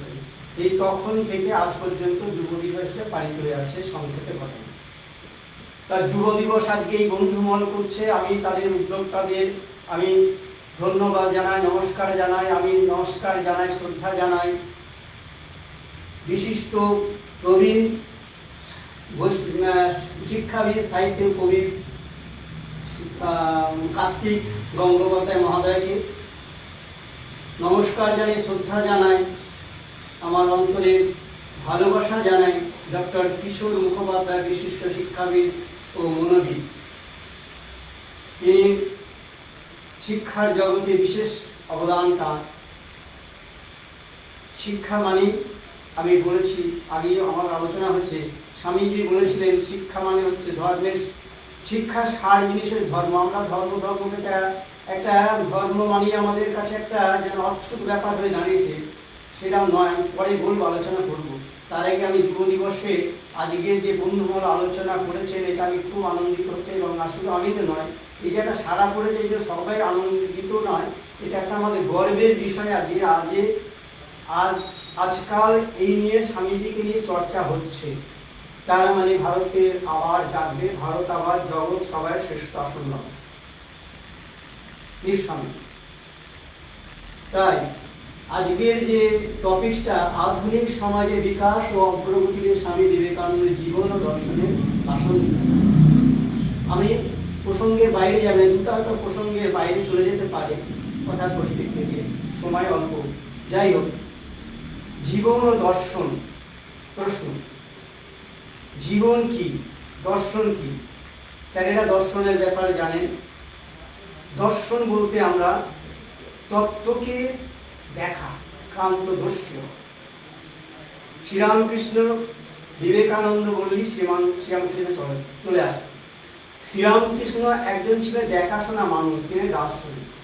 দেখাশোনা মানুষ এই অর্থে, তিনি যে তত্ত্ব, আমাদের যে রহস্য, বিশ্ব ব্রহ্মাণ্ডের যে রহস্য, সামাজিকতার যে রহস্য, সমস্ত কিছু তিনি যে হৃদয়ের মধ্যে, ধ্যানের মধ্যে, সাধনার মধ্যে দর্শন করেছেন। দর্শন করার মধ্যে পরে তিনি যেখানে প্রকাশ করেছেন। পাশে আমার কবি আছেন, কবিরা যা উপলব্ধি করে, যা অনুভব করে, সব তার লেখার মধ্যে প্রকাশ করে। অর্ধেক বলা হয়, কবিরা তার অর্ধেক ভাবটা প্রকাশ করেছে, বাকিটা তার মেলো থেকে। সেই জন্য একজন কবি ক্রান্তদর্শী, একজন সাধক সমানতুল্য। কবিরা সাধক, মনোবিদরা সাধক, দর্শনেরা সাধক, তারা অন্য জগৎ আছে। এইভাবে আমাদের কেন আজকে আমাদের সামাজিকতা, আমি বলছি এটা অন্য প্রসঙ্গ চলে যাচ্ছে, আমাদের দরকার কেন আর কি, বিবেকানন্দকে কেন আমরা দরকার? বিবেকানন্দ আজ যুব সমাজকে কি দিয়েছে বা কি দিতে পারে? যুব সমাজ ছাড়া সমাজ অচল। প্রবীণরা যুবকদের গাইড করবে, যুবক যুবতীরা ভারতবর্ষের তথা বিশ্বের সমস্ত যেছি যুবক যুবতী একটা বিস্ফোরণ মুখে দাঁড়িয়ে আছে। তারা অনন্ত বিশাল শক্তি তাদের মধ্যে ক্রিয়া করছে। সেই শক্তিকে যদি প্রবীণরা ঠিকভাবে পরিচালিত করতে না পারে, তাহলে এটা একটা বিস্ফোরণ সমাজে বিশৃঙ্খলা হয়ে যাবে। একটা তাদের মধ্যে এই প্রদীপটা জ্বলছে ঘরে, এই প্রদীপের আগুনে ঘরটাকে আলোকিত করতে পারে, আবার এই প্রদীপের আগুনে ঘরকে পুড়িয়ে ছারখার করে দিতে পারে।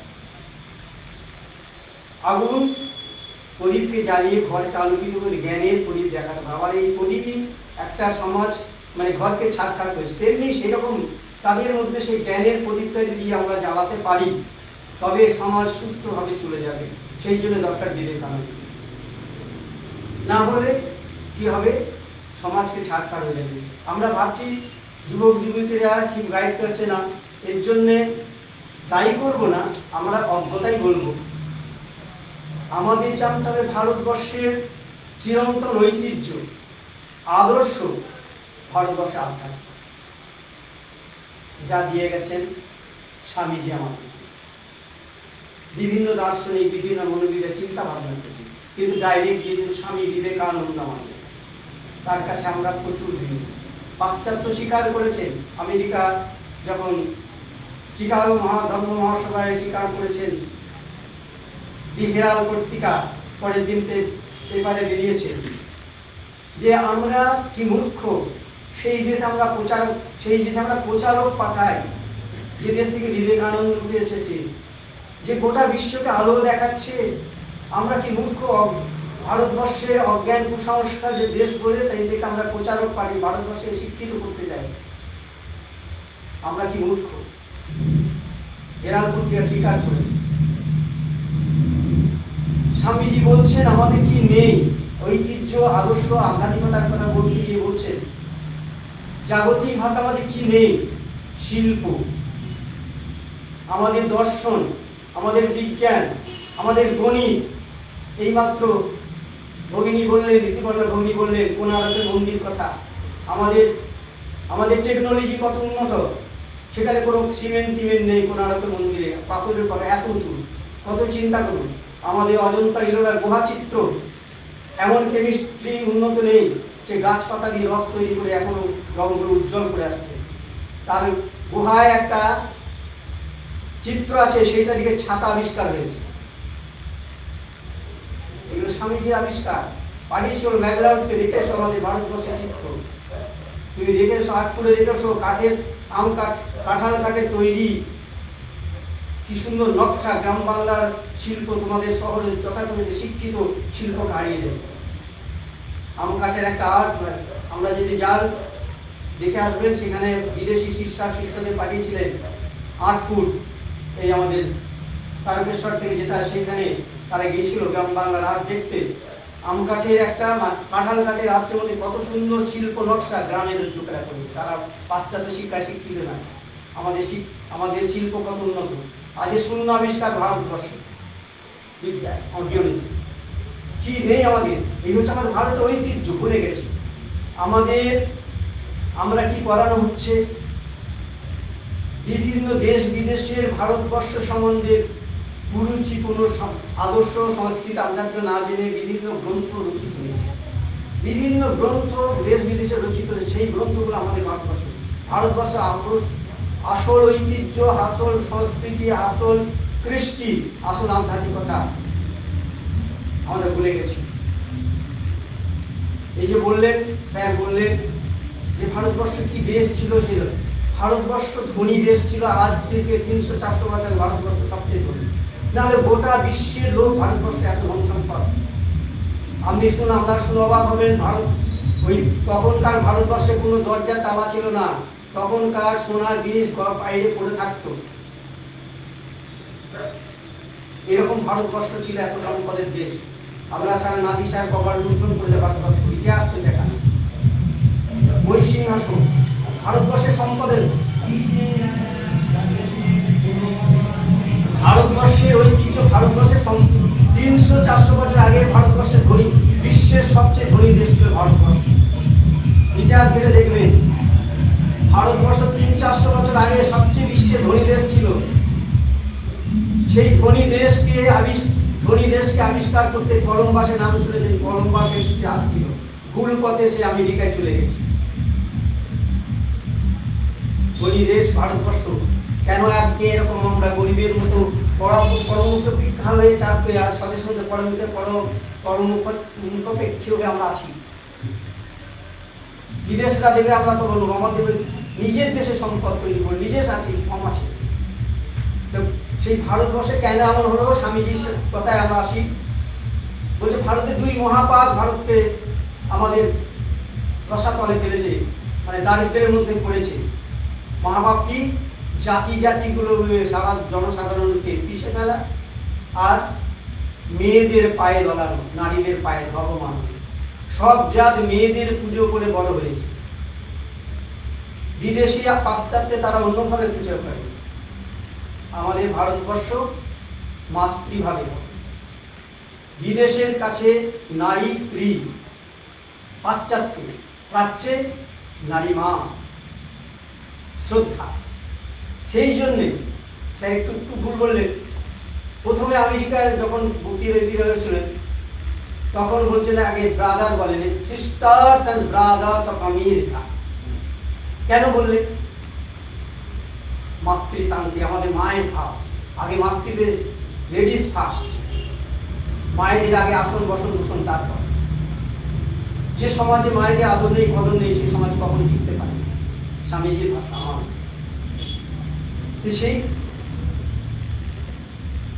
সেই বলেছেন ভারতে, কি বললেন? ভারতবর্ষ আমাদের যুব সমাজে কেন আজকে প্রাসঙ্গিকতা জীবন? আমাদের বড় বড় মনীষীরা আছে, অনেক আছে।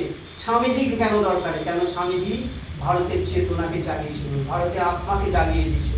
আমরা ভারতের হিন্দুমতার গুরুকে হাজার হাজার বছরের পরাধীনতা আমাদের স্বাধীন চিন্তা নষ্ট করে গেছিল। আমরা যে মানুষ, আমরা যে একটা উন্নত সভ্যতা সেটা ভুলে গেছে। হিন্দুমতা উঠে ভারত, স্বামীজি আমেরিকায় গিয়ে সে ভারতের পতাকা, জয়ের পতাকা উদ্বেগ করে বিশ্বের কাছে আবার জাগিয়েছে ভারত। আবার ভারত, সেই জন্য আজকে ভারতবর্ষ স্বামীজিকে দরকার। এই যে আলোচনা হচ্ছে এটাই তারা ভারত আবার চায়, যদি এটা ধরে রাখা যায়। তো কি বললেন? ভারতবর্ষের শাশ্বত বাণী বললেন। প্রথমেই এটা একটা কথা বললেন। প্রথমে এটা বলার পরে 5 মিনিট হয়তো করতালি হয়েছে। 7,000 শ্রোতার মধ্যে 5,000 করতালি। কেন তারা করতালি দিল? আগেরা জেন্টালম্যান অনেক কিছু বলেছে, বক্তারা বলেছে, ভালো ভালো সম্বোধন করেছে। স্বামীর ওই চুপ কথার মধ্যে আত্মায়, তার মধ্যে আন্তরিকতা ছিল। আন্তরিকতা ছিল। ভারত আত্মা তখন স্বামী বিবেকানন্দ নরেন্দ্রনাথ নয়, তাকে অবলম্বন, সেই শরীরকে অবলম্বনে ভারত কথা বলছে, ভারতের আত্মা কথা বলছে, ভারতের আধ্যাত্মিকতা কথা বলছে, ভারতের চিরন্তন ঐতিহ্য কথা বলছে, ভারতের আদর্শ কথা বলছে। যার জন্য আজ গোটা বিশ্ব উঠে হাততালি দিচ্ছে। আমি ওই কথাটা সিস্টার্স, আত্মীয়তা বোধ ভারতবর্ষের কৃষ্টি। সেই 5,000 বছরের কৃষ্টি আজকে বেদান্তের উপরে সেই আত্মবোধ, সেই শ্লোকটা আমাকে বলছে আমাদের। অয়মাত্মা পরো ব্যক্তি গানানাং লঘু চেতসাম উদার চরিতানাং তু বসুধৈব কুটুম্বকম। কি বলছে?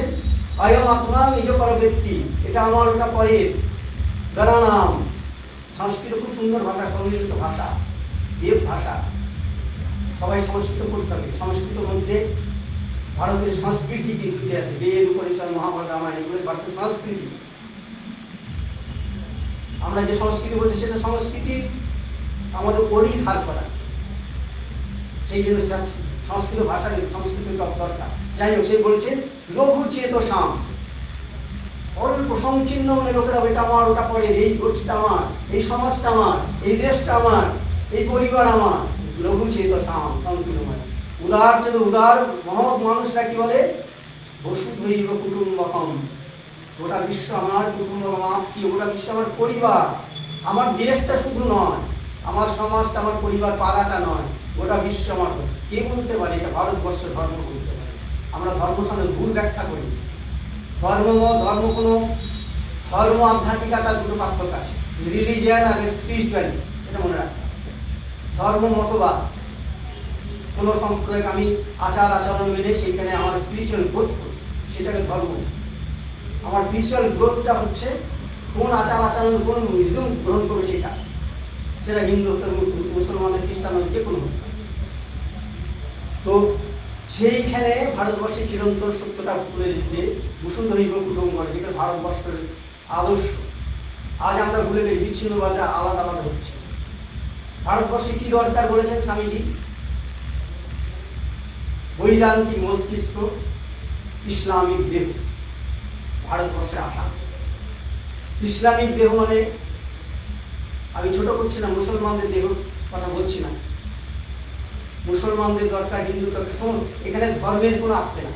বলছি ওই ইসলামদের মধ্যে যে মৈত্রী, সেই মৈত্রীটা তাদের মতো অসুরের শক্তিশালী দরকার নেই, তাদের মধ্যে যে মৈত্রী, এইটাই ইসলামী ইদেও বলা হয়েছে।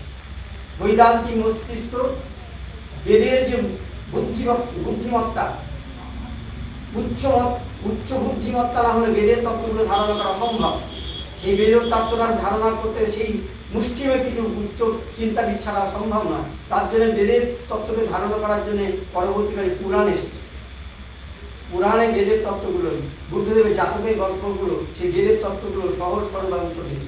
যখন অবতার পুরুষ আমরা বলি, অবতার কল্প অবতার ভগবানের প্রেরিত দূত আসে, তারা ওই বেদ সহজ সহজ গল্পের মধ্যে দিয়ে কঠিন চিন্তা, বেদের চিন্তাগুলো আমাদের বুঝিয়ে দেয় গল্পের মাধ্যমে। সেই জন্য বেদের ইসলামী মস্তিষ্ক, সেই জন্য স্বামীজি চেয়েছেন মস্তিষ্ক হৃদয়ের সম্মিলন, বুদ্ধিমত্তা এবং হৃদয় দুটোই একসঙ্গে কাজ করে। হৃদয়বান ব্যক্তি কখনোই খারাপ করতে পারে না। বুদ্ধিমান খুব কঠোর বুদ্ধি সম্রাট, তার ভয়ঙ্কর রকম খারাপ হতে পারে, কিন্তু হৃদয়বান ব্যক্তি প্রাণ গেলে কোনো বুদ্ধি খারাপ করতে পারে না। চাই চরিত্র, স্বামীজি বলেছেন চরিত্র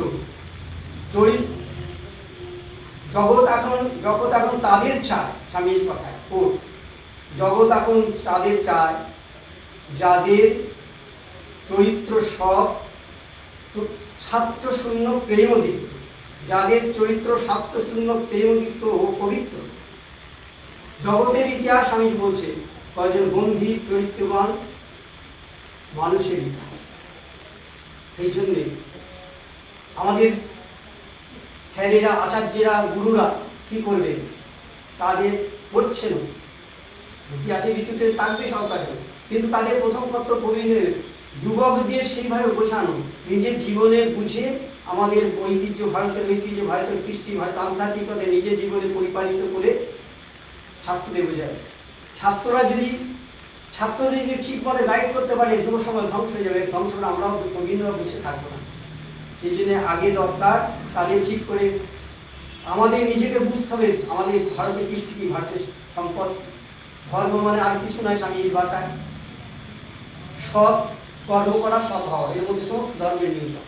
যে কোনো ধর্ম এমন একটা বাদ বলছেন যা পশুকে মনুষ্যত্ব, মানুষকে দেবত্ব নিয়ে। আমরা ধর্ম নিয়ে ভুল ব্যাখ্যা করি। স্বামীজির মতে পরোপকারী ধর্ম পরপীড়নী পাপ, অভেদ দর্শনী ধর্ম ভেদ দর্শনী পাপ, স্বার্থহীনতাই ধর্ম স্বার্থপরতাই পাপ, স্বাধীনতাই ধর্ম পরাধীনতাই পাপ, অপরকে ভালোবাসাই ধর্ম অপরকে ঘৃণা করাই পাপ। এভাবে ধর্মের ডেফিনেশন আছে। আমরা ধর্ম নিয়ে উল্টো পাল্টা ব্যাখ্যা করি, বিভিন্ন দার্শনিক মতামত চিন্তা করি, সহজ সরল বলেছে এইগুলো ধর্ম।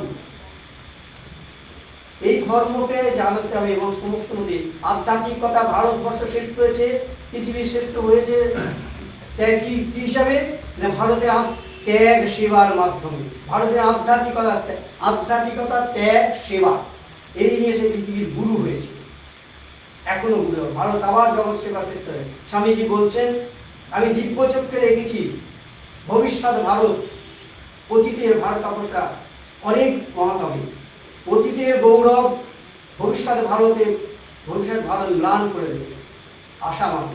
ওই জন্য বলেছেন না বিবেকানন্দ, আমাদের বিবেকানন্দ সব পজিটিভ। স্যার একদিন বললেন, এই কাতিবাই বললেন যে রোমানোলাস বিবেকানন্দ তখন রোমানোলার নোবেল প্রাইজ প্রাপ্য, রবীন্দ্রনাথ আমাদের নোবেল প্রাইজ পেয়েছে, গ্রিস সাহিত্য, ফরাসি সাহিত্য। এসছেন রবীন্দ্রনাথ কাছে ভারতবর্ষকে জানতে, ভারতবর্ষ যেমন কুরুচিপূর্ণ ব্যাখ্যা, কিন্তু ভারতবর্ষ এত সুন্দর, বিবেকানন্দ এত ভারতবর্ষের গুণগানকে বিশ্বের কাছে ভারতকে উঁচু করলো, কি এমন ভারতবর্ষ আছে, কিন্তু আমরা ভুল ভারত শুনেছি। বড় ভারতবর্ষকে জানতে চাই, ভারতবর্ষ বড়, ভারতবর্ষে কি। রবীন্দ্রনাথ একটা সুন্দর উঠে যায়, বলছে if you want to India study Vivekananda. তুমি যদি ভারতবর্ষকে জানতে চাও বিবেকানন্দকে পড়ো, বিবেকানন্দকে চর্চা করো, বিবেকানন্দকে বোঝো। বিবেকানন্দ নিজেই বলছে আই এম কনভিন্সড ইন্ডিয়া, আমি ভারতবর্ষের রক্তে মাংস করা ভারত প্রতিমা, ভারতের ঘনীভূত রূপ। বিবেকানন্দকে পড়লে, বিবেকানন্দ চর্চা করলে আমরা গোটা ভারতের কৃষ্টি সংস্কৃতি আন্ধার করে যাব। তারপর বলছে, তারপরে দাঁড়িয়ে কি বলছেন, কেন আমি বিবেকানন্দ পড়বো? বলছে in him there is no negative, all are positive and affirming. এই একই স্যার বলে দিলেন। এই হচ্ছে আমাদের বিবেকানন্দের প্রাসঙ্গিকতার আধুনিক সমাজকালে সর্বকালে সর্বভাবের সর্বস্তরের তিনি প্রাসঙ্গিক। এই জন্যে স্বামীজি বলেছেন শুধু আমরা এই বলছে বেদে বলছে দুটো বিদ্যা আমাদের শেখা দরকার, দে বিদ্যা বেদিতে দে, পরাচ অপরাচ পরা এবং অপরা বিদ্যা। আমরা যেগুলো জাগতিক অদ্ভুত আছে, নাম যশ পেট চালানো, জীবিকা অর্জন করা, বিভিন্ন প্রতিষ্ঠা করা, সেইগুলো হচ্ছে অপরা বিদ্যা বলছে। বিজ্ঞান, সায়েন্স, মনোবিদ্যা যে আপনি বলছি কারখানা, কলকারখানা, এগুলো পেট চালানোর জন্য সামাজিক প্রতিষ্ঠা বাড়বে। তারপরে একটা জীবন আছে, সেটা হচ্ছে দর্শন, সেটা হচ্ছে পরাবিদ্যা। পরাবিদ্যা কি? আধ্যাত্মিক। অথবা পরাজয়া তার দক্ষা মধিকম, এই সে পরাবিদ্যার যাত্রা আসি অক্ষর পুরুষকে জানতে পারে, গোটা ব্রহ্মাণ্ডের রহস্য ভেদ করতে পারে, সেই বিদ্যা। বলছে আমি এমন কিছু যুবক চাই যাদের পেশি সমূহ লোহের না গিলো, স্নায়ু ইস্পাত নির্মিত, আর তার মধ্যে থাকবে এমন একটা মন যা বজ্রের উপাদান গঠিত, এবং সে সেই মনের দ্বারা ব্রহ্মাণ্ডের সমস্ত রহস্য ভেদ করবে, এবং এমন ভাব সে কামড়ে ধরবে, মরণপণ করে কামড়ে ধরবে, যা কাজে পরিণত করে ছাড়বে না। সেই রকম যুবকদের মধ্যে এই ভাবটা নিজেদের জীবন দিয়ে অনুভব করে প্রবীণরা নবীনদের শেখাবে। নবীনদের শক্তিকে ঠিক পথে গাইড করবে। তার আগেই বলেছি, প্রদীপটা যদি আলো হয়, ঘরে আলো হয়, সুন্দর হয়, আর না হলে প্রদীপটা ছাটকাট করে দেবে, ঘরটা ঘুরিয়ে সমাজকে শেষ করে দেবে। এই ভাবনা নিয়ে আমরা যুব সমাজকে এগিয়ে যাব। যুব সমাজই আমাদের দেশের ভরসা, ভবিষ্যৎ ভারত। ওই তোমার ভবিষ্যৎ ভারতবর্ষ। ভারতবর্ষ তো আধ্যাত্মিকতার দেশ। গোটা বিশ্বকে যদি আমাদের একটা আমাদের বাড়ি তৈরি করা হয়, একটা রান্নাঘর, ঠাকুর রান্নাঘর, এই ঘরে কিচেনের মধ্যে ভারতবর্ষ, সেই ঘরের মধ্যে ভারতবর্ষের ঠাকুর ঘর, যেখানে আধ্যাত্মিকতা পূরণ হয়। গোটা বিশ্ব সতৃষ্ণ নয়, ভারতবর্ষ দাঁড়িয়েছে শান্তি আনন্দের জন্য। আপনি 5 কোটি টাকা দিয়ে একটু আনন্দ কিনতে পারেন না, বাজারে গিয়ে কোনো এক থলি আনন্দ পাবেন না। আপনি 5 টাকা দিয়ে শান্তি কিনতে পাবেন না, 5 কোটি টাকা। এটা ভারতবর্ষ। এই বলে আমি স্বামীজির চরণে আমার বাক্য পুষ্পাঞ্জলি সমর্পণ করলাম। ওম শান্তি শান্তি শান্তি। হরি ওম তৎসৎ। শ্রীরামকৃষ্ণার্পণমস্তু।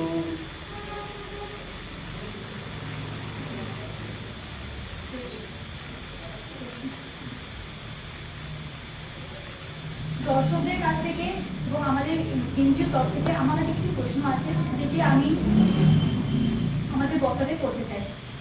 প্রথম প্রশ্ন আমি কার্তিক গঙ্গোপাধ্যায় মহাশয়কে করতে চাই। স্যার, আমাদের প্রথম প্রশ্ন, স্বামী বিবেকানন্দের জন্মদিন পালন কিভাবে আমাদের বন্ধু মহলকে প্রভাবিত করতে পারে?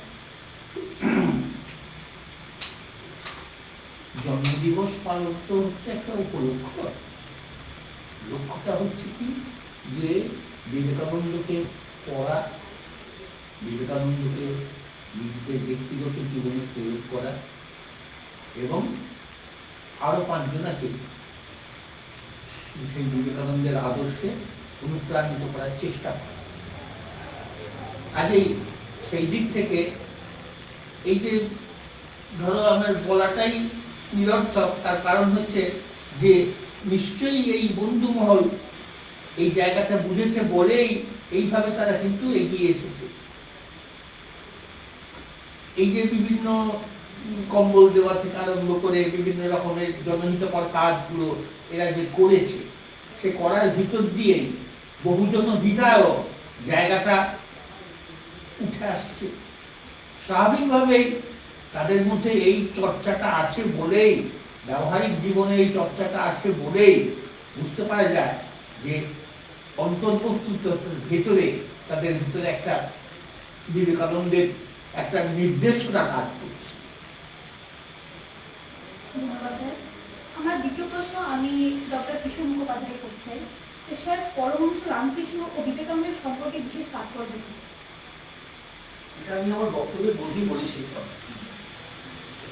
বিবেকানন্দের সাথে গুরু এবং শিষ্যের সম্পর্ক আমাদের ভারতবর্ষ থেকে প্রাচীন সম্পর্ক। এটা একটা সমস্ত পৃথিবীতেই আছে, কিন্তু ভারতবর্ষের মধ্যে এটাকে অদ্ভুতভাবে আমরা লক্ষ্য করি। তার মধ্যে যে সমস্ত শ্রেষ্ঠতম সম্পর্ক সেগুলোর মধ্যে একটা সম্পর্ক হচ্ছে বিবেকানন্দের সাথে পরমহংসের সম্পর্ক। আমি যেটা বললাম যে 1981 সালে যখন বিবেকানন্দ এসেছিলেন রামকৃষ্ণদেবের সংস্পর্শে, তার আগে কিন্তু উনি যথেষ্ট চঞ্চল ছিলেন, উনি যথেষ্ট টানাপোড়েনের মধ্যে ছিলেন। এটা আমরা ইতিহাস পড়ে জানতে পারি, তার বিভিন্ন বক্তব্য থেকে জানতে পারি। বিভিন্ন সাংসারিক প্রতিঘাত, জ্ঞানদাস সুন্দর তিনি মামলা করেছেন সেই তার বাড়ির ব্যাপার নিয়ে বিশ্বনাথ দত্ত মারা যাবার পরে, এবং সেটা একটা বিধ্বংসী মামলা ছিল। পরবর্তীকালে উনি সেখানেও বাস্তব জগতেও তিনি মামলা লড়েছিলেন, কিন্তু তারপরেও আবার দখল হয়ে কিছু রামকৃষ্ণ মিশন পরবর্তীকালে সেটাকে নেগোসিয়েশনের মধ্যে দিয়ে উদ্ধার করে। সে এক বিরাট ইতিহাস, তার বাড়ির ইতিহাস সব বিরাট ইতিহাস। তো সেই রকম একটা পর্যায়ে বা তার একটু আগে থেকে রামকৃষ্ণের সংস্পর্শে এলেন।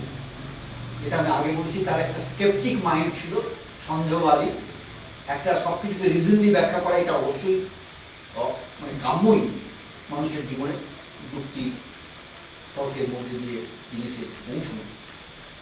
কিন্তু তার মধ্যে তিনি শান্তি পাচ্ছিলেন না। রামকৃষ্ণের সংস্পর্শে এসে তিনি কিন্তু ধীরে ধীরে ধীরে ধীরে ধীরে ধীরে কিন্তু পথ নির্দেশটা পেলেন যে আমাকে কি করতে হবে, যে নরেন লোক শিক্ষা দেবে, এই যে রামকৃষ্ণদেব বলতেন। অর্থাৎ রামকৃষ্ণদেব তার অন্তরাত্মা থেকে ছিঁড়েছিলেন এবং সেই দিকেই বিবেকানন্দকে চালিত করেছেন। এবং বিবেকানন্দ চিরদিন এটা স্বীকার করেছেন এবং মনে করেছেন যে আমি গুরুদেবের এই কাজ করার জন্যই জন্মগ্রহণ করেছি এবং আমাকে করতে হবে।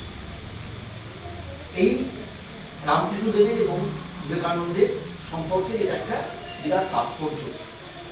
এবং তাদের যে এবং অনেকে এটা বিশ্বাস করে যে রামকৃষ্ণদেবের মৃত্যুর পর তিনি বিবেকানন্দের মধ্যে নতুন শক্তি হয়ে উঠেছেন। তা না হলে এইরকমভাবে গোটা বিশ্বে একটা কপর্দশূন্য অবস্থায় ওই রকমভাবে গোটা বিশ্বকে মোহিত করা এবং ভারতবর্ষের যে সৃষ্টি, ভারতবর্ষের যে কালচার, ভারতবর্ষের যে ধর্ম, ভারতবর্ষের সংস্কৃতি, সেটাকে উচ্চ কণ্ঠে সেখানে বলা এবং সেটাকে প্রতিষ্ঠা করা, এটা কিন্তু সম্ভব হতো না যদি না গুরুদেবের দ্বারা তিনি নির্দেশিত। ধন্যবাদ স্যার। আমি কিশোরের কথার উপরে আর দু একটা কথা বলবো। রামকৃষ্ণের ব্যাপারে বিবেকানন্দ যখন মারা যান, তারপর একবার মা শারদাকে জিজ্ঞাসা করা হয়েছে যে বিবেকানন্দ এত অল্প বয়সে মারা গেলেন, তিনি যদি বেঁচে থাকতেন, তার মা শারদা উত্তর দিয়েছিলেন বেঁচে থাকলে এখন ইংরেজদের জেলে থাকে। এটা সত্যি কথা বলতে কি, যদি সত্যি করেই রামকৃষ্ণদেবের সঙ্গে যোগাযোগ না হতো, তাহলে বিবেকানন্দ এমনই একটা প্রজ্বলিত হৃদয়ের মানুষ ছিল, এমনই তার ভেতরে আগুন ছিল, যে আগুন কিন্তু স্বাধীনতা সংগ্রামের ক্ষেত্রে কিন্তু তিনি প্রথম সারির ওতে এগিয়ে যেতেন। তিনি অন্যভাবে দেশকে সমৃদ্ধ করেছেন, অন্যভাবে দেশকে উন্নত করেছেন, কিন্তু ওই স্বাধীনতা আন্দোলনের সরাসরি যোগ দেওয়ার যে ব্যাপারটা অনুঘটক, এটা যদি রামকৃষ্ণদেব না থাকতো তাহলে কিন্তু বিবেকানন্দ সেই দিকেও যেতে পারতেন। ধন্যবাদ স্যার।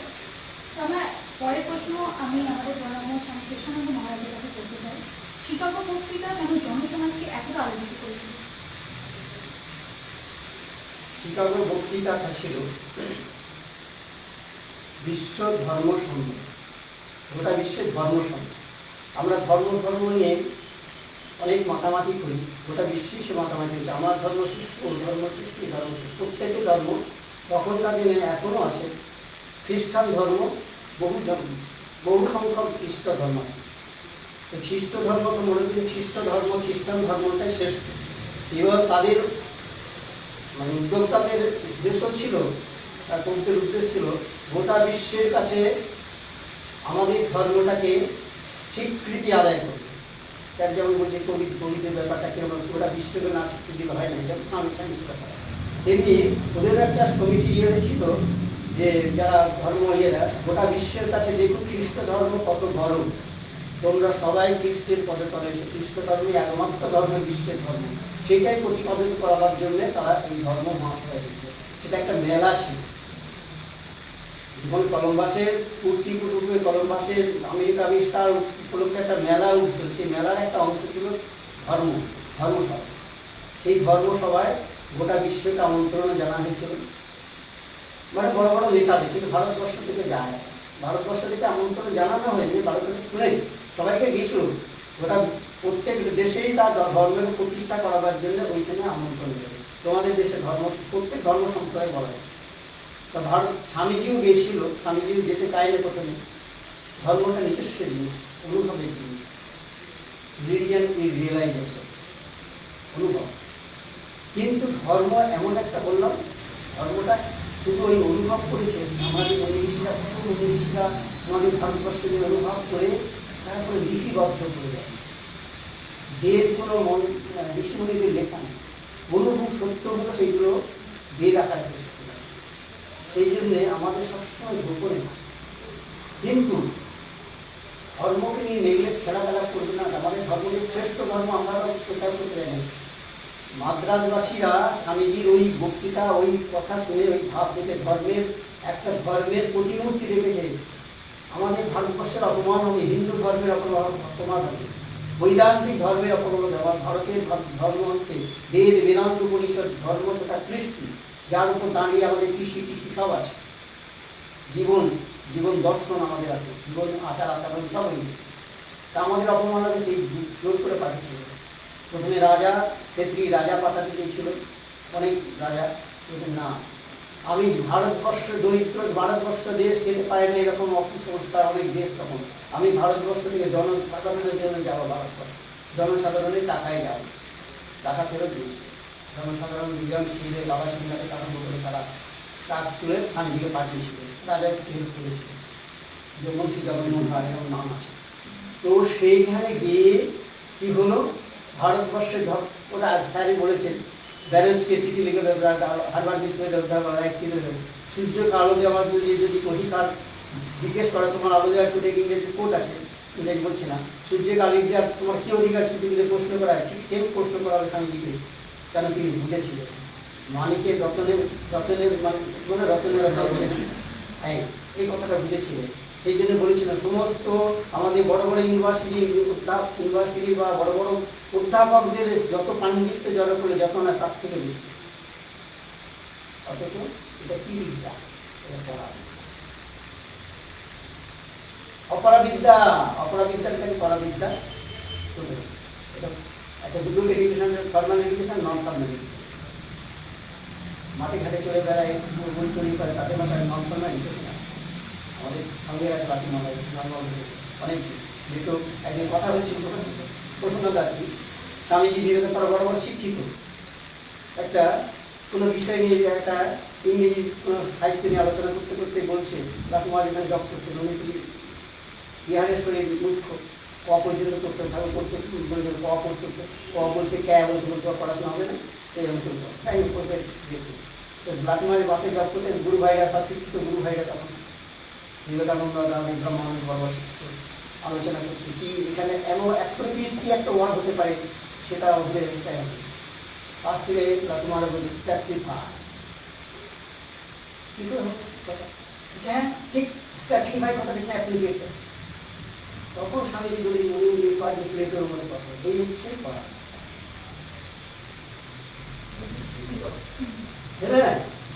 কেন কেন প্রাসঙ্গিকতা।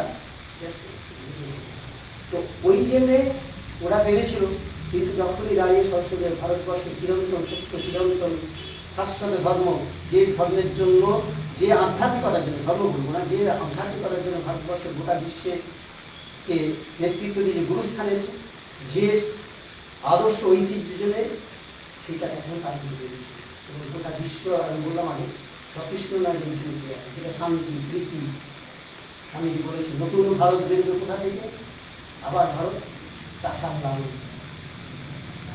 লুচি ম্যাথর মালা তাদের উন্নয়নের পাশ থেকে, নানা উন্নয়নের পাশ থেকে, হাত থেকে, কাটা থেকে, লক্ষ্মী জঙ্গল থেকে, তার সব থেকে বলছে সহস্র সহস্র কাছে অত্যাচার সহ্য করেছে। এরা আটখানা ছাতুকে দুনিয়া উল্টি দিতে পারে, আটখানা রুটি পেরে দুই লোককে পেট ধরানো, আর এত প্রীতি এত মুক্তি মিলে কাজ করা কার্যকালে সিংহ বিক্রম এই জনসভা। আসল ভারতবর্ষ হচ্ছে কুঠিয়া, স্বামীজি ভাষা কুঠিরে বাস করছে, তাদের শিক্ষিত, তাদের মনুষ্যত্ব ভুলে গেছে শিক্ষিত। সেই ভারতবর্ষ তুলে বিশ্বের কাছে জানিয়েছে, তখন তারা তাৎপর্য।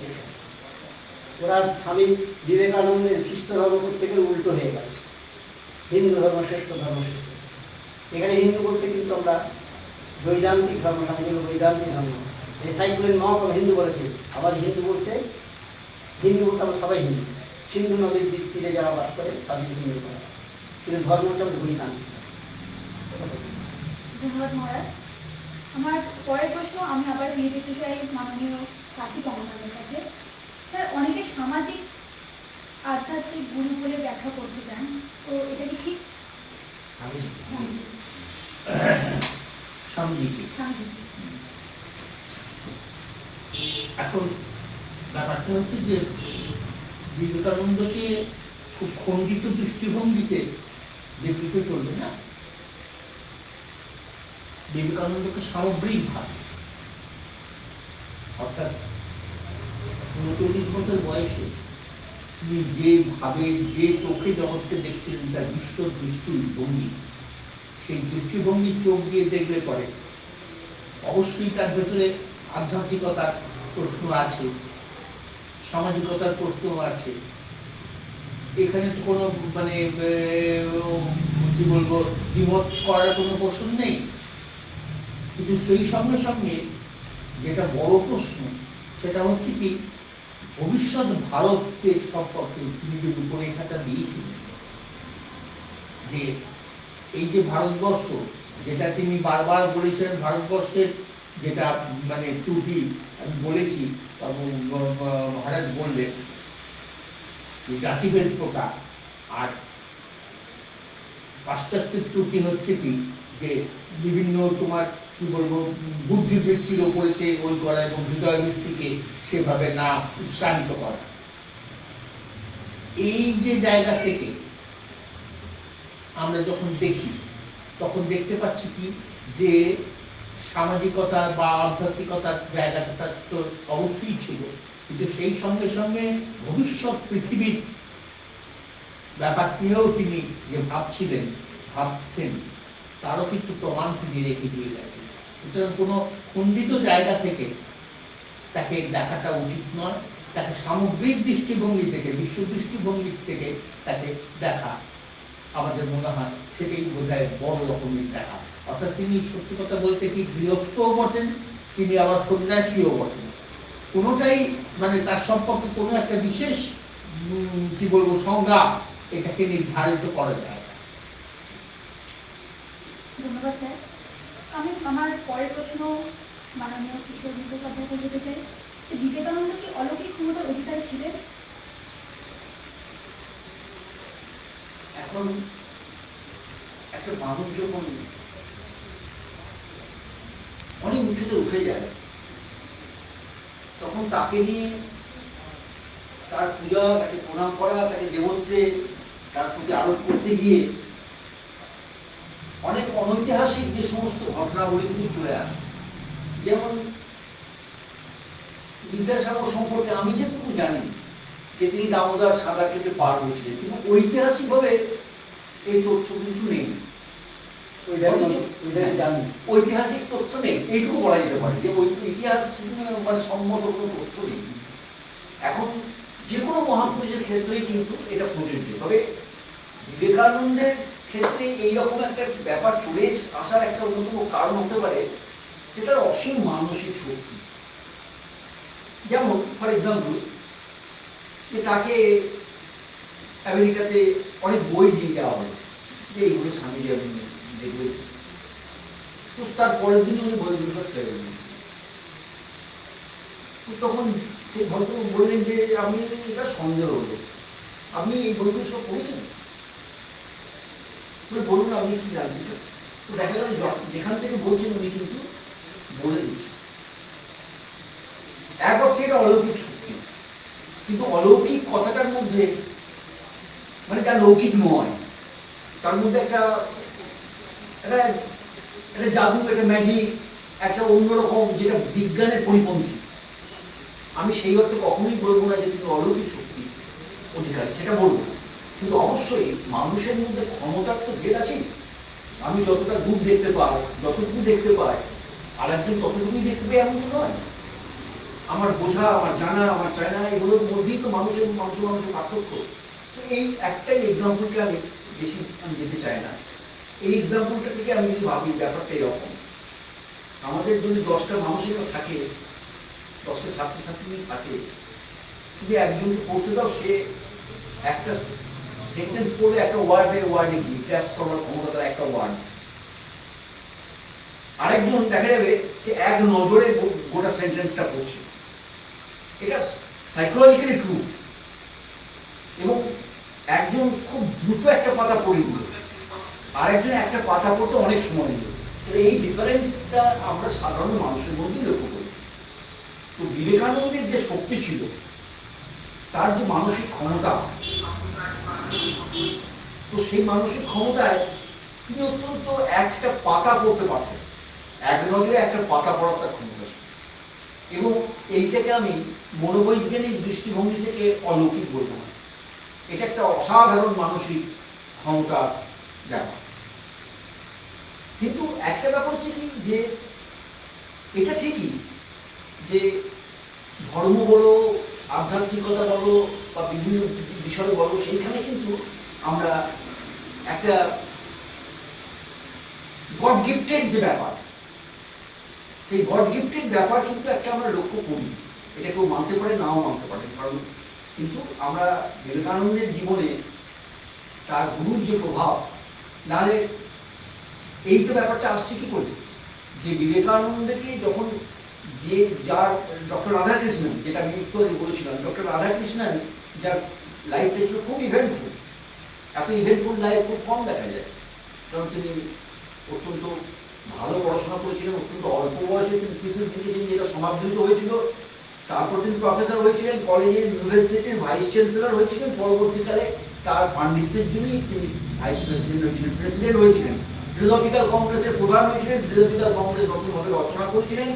যে সমস্ত বই তিনি লিখেছিলেন, সেই সমস্ত বই এখনো বিশ্বের বিভিন্ন জায়গায় পড়া হয়, এবং বিভিন্ন জায়গাতে তিনি দর্শনের উপরে বক্তৃতা দিয়েছিলেন। এমন একটা লোক কিভাবে বলছে যে আমি কিছু ইংরেজি শিখেছি বিবেকানন্দের গ্রন্থ পড়ে? সুতরাং এই ক্ষমতাটা অসাধারণ ক্ষমতা, যে এত স্বল্প বয়সে এইরকম ধরনের একটা অসাধারণ পাণ্ডিত্য, এই ক্ষমতাটা অলৌকিক বলবো না, কিন্তু একটা অসাধারণ ঈশ্বর দত্ত ক্ষমতা বলে আমি বলবো। আমার প্রশ্নের শেষ প্রশ্ন আজ আমি আমাদের অনন্য স্বামী সুশান্ত মহারাজের কাছে করতে চাই। বিবেকানন্দের দার্শনিক মতবাদকে কি বলা যায়? এই প্রশ্নটা স্যারের খুবই ভালো। দার্শনিক মতবাদ, দার্শনিক আমি আগেই বলেছি, আমি দর্শনের ছাত্র নয়, আমি দর্শন দিয়েছি, আমার আধ্যাত্মিকতা কি দর্শন দিয়েছি। দার্শনিক কীভাবে প্রশ্ন ছিল, স্বামী বিবেকানন্দের দার্শনিক মতবাদকে কি বলা যায়? কি বলা যায়, সংজ্ঞা দেয়, সংজ্ঞার বাইরে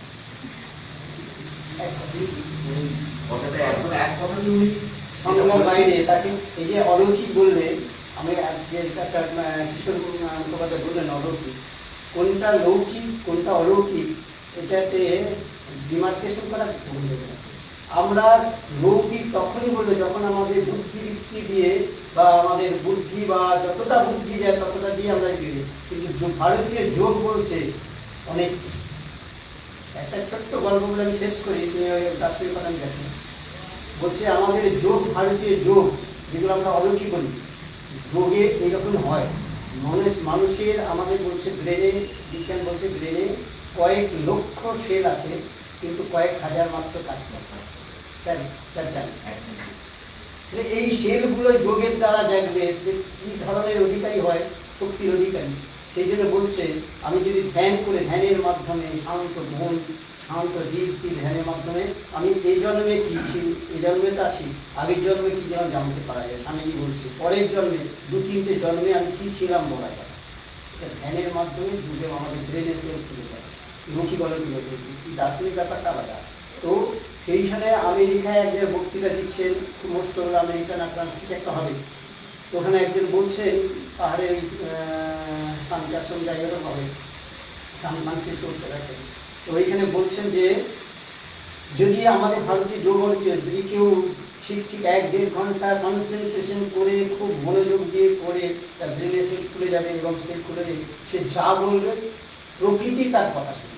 আগেকার দিনে আমাদের ভারতীয় যোগ গাছকে চলে দিত, জড় পদার্থকে চলে দিত, অসল পাহাড়কে যদি ছড়ে দিলে বা পাহাড় চলে দিল, এত তার যোগের শক্তি, মনের শক্তি, পাহাড় চলে যাবে। এরকম করে বলেছে।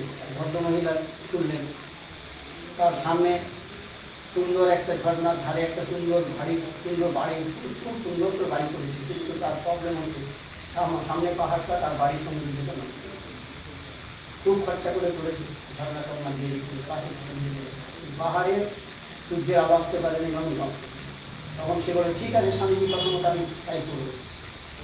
সকালে উঠে খুব তারে 1 ঘন্টা খুব করে, যেমন ধ্যান শিখিয়েছিল ধ্যান করেছে। 1 ঘন্টা ধ্যান করে আস্তে আস্তে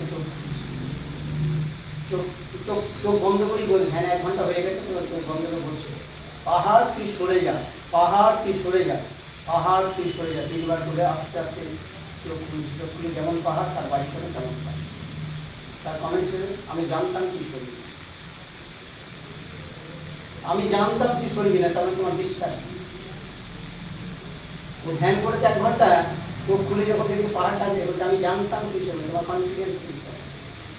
এই হচ্ছে দর্শন। দর্শনকে কি বলে দিল আমাদের ভারতীয় যোগ? স্বামীজি আমাদের বেলুর মঠে, তোমরা জানো বেলুর মঠে জানো 4টে যোগের একটা এমব্লেম আছে, কর্ম, যোগ, ভক্তি আর জ্ঞান। জ্ঞান, সূর্যটা হচ্ছে জ্ঞান, তারপরে হচ্ছে পদ্মটা হচ্ছে ভক্তির প্রতীক, তরাইঙ্গিত জল হচ্ছে কর্মের প্রতীক, আর সাপটা হচ্ছে যোগের প্রতীক। এই 4টে মিলে হাঁসটা হচ্ছে পরমাত্মা, সেই বন্ধু আমাদের লক্ষ্য গোল সেখানে। এই যে কোনো একটা দিয়েও হতে পারে, আর সমন্বয় রামকৃষ্ণ মন্দিরের ভাবধারা যারা 4টেই সমন্বয় করে, যোগ করে, একটু ভক্তি করে, একটু ধ্যান করে, কর্ম করে। ওই জন্য আমরা সন্ন্যাসীরা মাঠে কাছে কাজ করি, সব সমাজের কাজ করি, যোগ করে। আচ্ছা আমি স্যার কার্তিক গঙ্গোপাধ্যায়ের কাছে যেতে চাই। স্যার এই প্রসঙ্গে যদি আপনি কিছু বলেন, বিবেকানন্দের দর্শনকে কি বলা যায়? দার্শনিক মতবাদকে কি বলা যায়? বিবেকানন্দের দার্শনিক মতবাদকে কি বলা যায়? বিবেকানন্দের দার্শনিক মতবাদকে বলা যায় যে এটা হচ্ছে একটা বিশ্ব দৃষ্টিভঙ্গি, অর্থাৎ গোটা বিশ্বের যে চলাচল, সেই বিশ্বের চলাচলের ওপরেতে বিবেকানন্দের দর্শনটা কিন্তু মূলত নির্ভর করে আছে। অর্থাৎ আমি একটু আগেই বলেছি যে কোনো রকম খণ্ডিত জায়গা থেকে বিবেকানন্দকে বিচার বিশ্লেষণ করা সম্ভব নয়। সুতরাং যেমন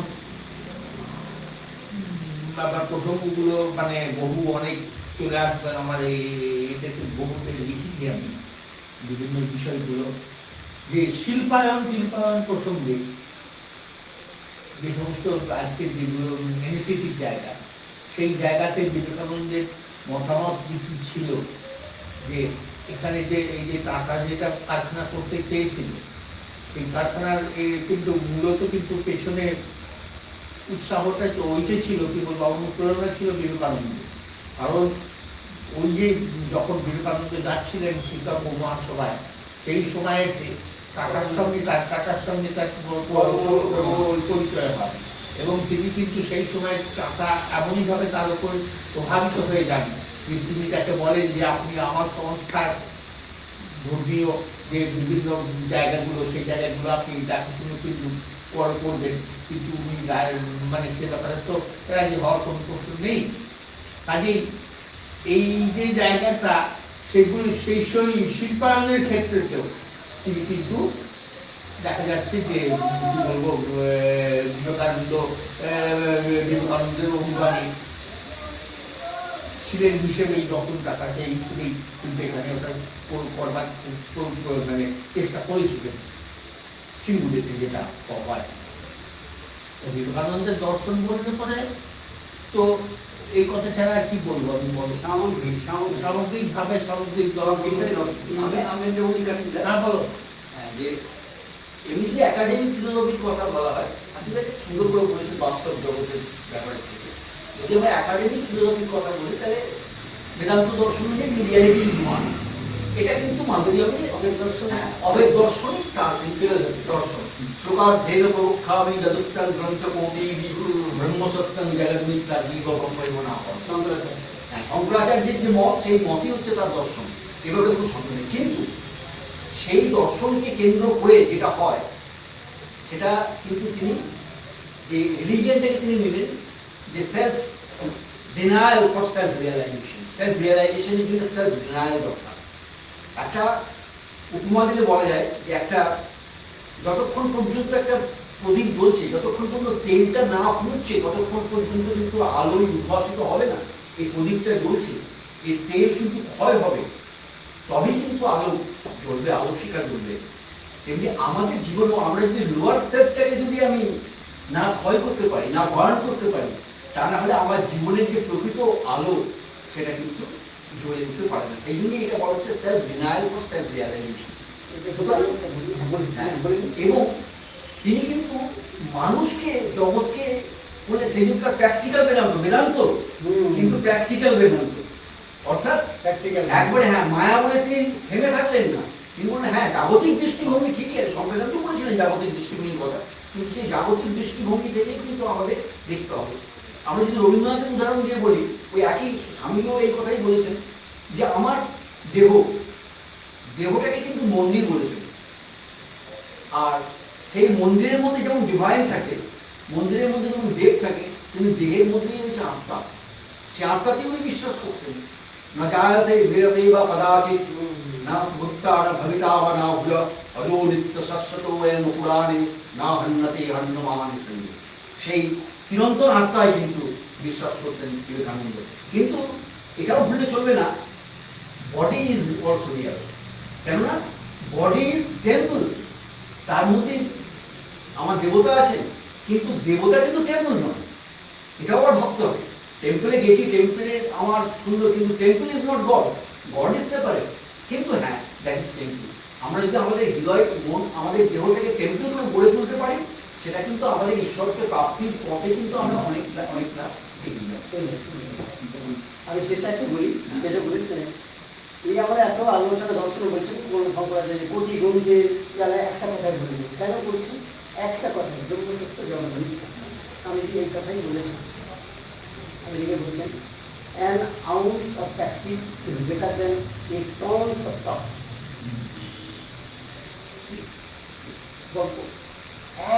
এক কোটি tons of talks থেকে এখন প্র্যাকটিস বুঝছেন।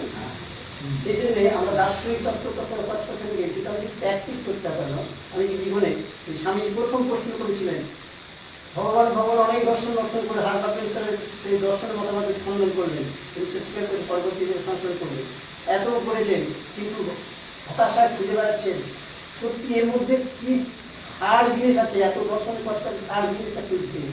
সবাইকে জিজ্ঞেস করে বড় বড় ধর্মনেতা বড় বড় দার্শনিক যে ভগবানটা কি, ভগবান সম্বন্ধে অনেক গড সম্বন্ধে ঈশ্বর সম্বন্ধে কি কাউ সযুক্ত করবে। দেবেন্দ্রনাথ ঠাকুর তখন যদি ব্রাহ্ম সমাজে বিশাল, তখন তাকে বলছে বোঝায় ভগবান এরকম কারো সযুক্ত করেন না, তোমার দুঃখও ভালো, তুমি তোমার চক্ষু ভালো বিশাল। শেষকালে রামকৃষ্ণ বাংলা ঠাকুর রামকৃষ্ণকে বলতেন ঠাকুরকে ছাড়া স্বামীজি চলবে না। ঠাকুর বলে হ্যাঁ আমি ভগবানকে দেখেছি, শুধু দেখিনি তোর চোখে যেমন দেখছি তার থেকেও স্পষ্টতর দেখছি। এই ফিজিক্যাল আই নয়, সে আইটা আলাদা। আমি তোর থেকে স্পষ্টতর, আমি আপনাকে যেমন দেখছি তার থেকে স্পষ্টতর কীভাবে দেখি, এবং তুই চাইলে তোকেও দেখাতে পারবি। এই একমাত্র যে জীবনে তবুও মেনে নেননি, পুরো বিভিন্ন সন্দেহ টন্দেহ করে যে তার সরলতা, তার পবিত্রতা, তবে সে গুরুকে তার পায়ে তলা করেছে। বললো এই পাগলা বামন এই জীবনে আমার মাথাটা কি বলেছে। পরবর্তীকালে এই যুগটা রামকৃষ্ণ, এই যুগটা ভারতবর্ষ, এই যুগটা রামকৃষ্ণের যুগ, দ্য এরা অফ রামকৃষ্ণ। মানে আর্নাল্ড ডি টয়েন দারুণ কথা বলেছেন। শ্রীরামকৃষ্ণের সর্বধর্ম সমন্বয়ের আদর্শটি কেবল মানব জাতিকে একটিমাত্র পরিবারের মর্যাদা দিতে পারে। আর এই মানবানবীর যুগে আমাদের অবশ্যম্ভাবী ধ্বংসের হাত থেকে পরিত্রাণে ইহাই একমাত্র উপায়। বলেছে যে ভারতবর্ষ, আমেরিকা, পাশ্চাত্য ইউরোপ বলেছে ইউরোপ যদি তার চিন্তা ভাবনা, তার চলাফেরা যদি আধ্যাত্মিক না, তাহলে ধ্বংসের উপরে যে কোনো আধুনিকের মুখে দাঁড়িয়েছে, ধ্বংস হয়ে যায়। জনসভ্যতা আমাদের, তাদের উন্নতি, আমাদেরও জনসভ্যতা দরকার আছে। সেই আধ্যাত্মিকতার উপরে যদি না সভ্যতা দাঁড়ায়, সে সভ্যতা ঠিক করে বিস্ফোরণ মধ্যে দাঁড়ায়। তো আজকে আমাদের প্রশ্ন এখানেই শেষ। আমি আমাদের বক্তাদের ধন্যবাদ জানাই, তারা তাদের গুরুত্বপূর্ণ সময় কিছুটা অংশ আমাদেরকে দিয়েছেন। আপনাদেরকে অসংখ্য ধন্যবাদ আজকে আমাদের এখানে আসার জন্য। স্বামী বিবেকানন্দকে যতই বলা যায় তার কোনো শেষ নেই, কিন্তু আমাদের কাছে সময় অল্প, আমাদেরকে শেষ করতেই হবে। আজকে আমাদের লাইভ প্রোগ্রাম এখানেই শেষ। আমাদের পরবর্তী 17, 18, 19 আমাদের একটি এখানে এক্সিবিশন হবে। আপনারা সবাই আমন্ত্রিত। আপনারা আসবেন, দেখবেন 3টে থেকে রাত 8টা পর্যন্ত। এবং আমাদের 23শে জানুয়ারি আবার একটি লাইভ প্রোগ্রাম হবে নেতাজি সুভাষচন্দ্র বোসকে নিয়ে। আমি ঋতুপর্ণা দাস। সবাই সুস্থ থাকবেন, ভালো থাকবেন। শুভরাত্রি। নমস্কার।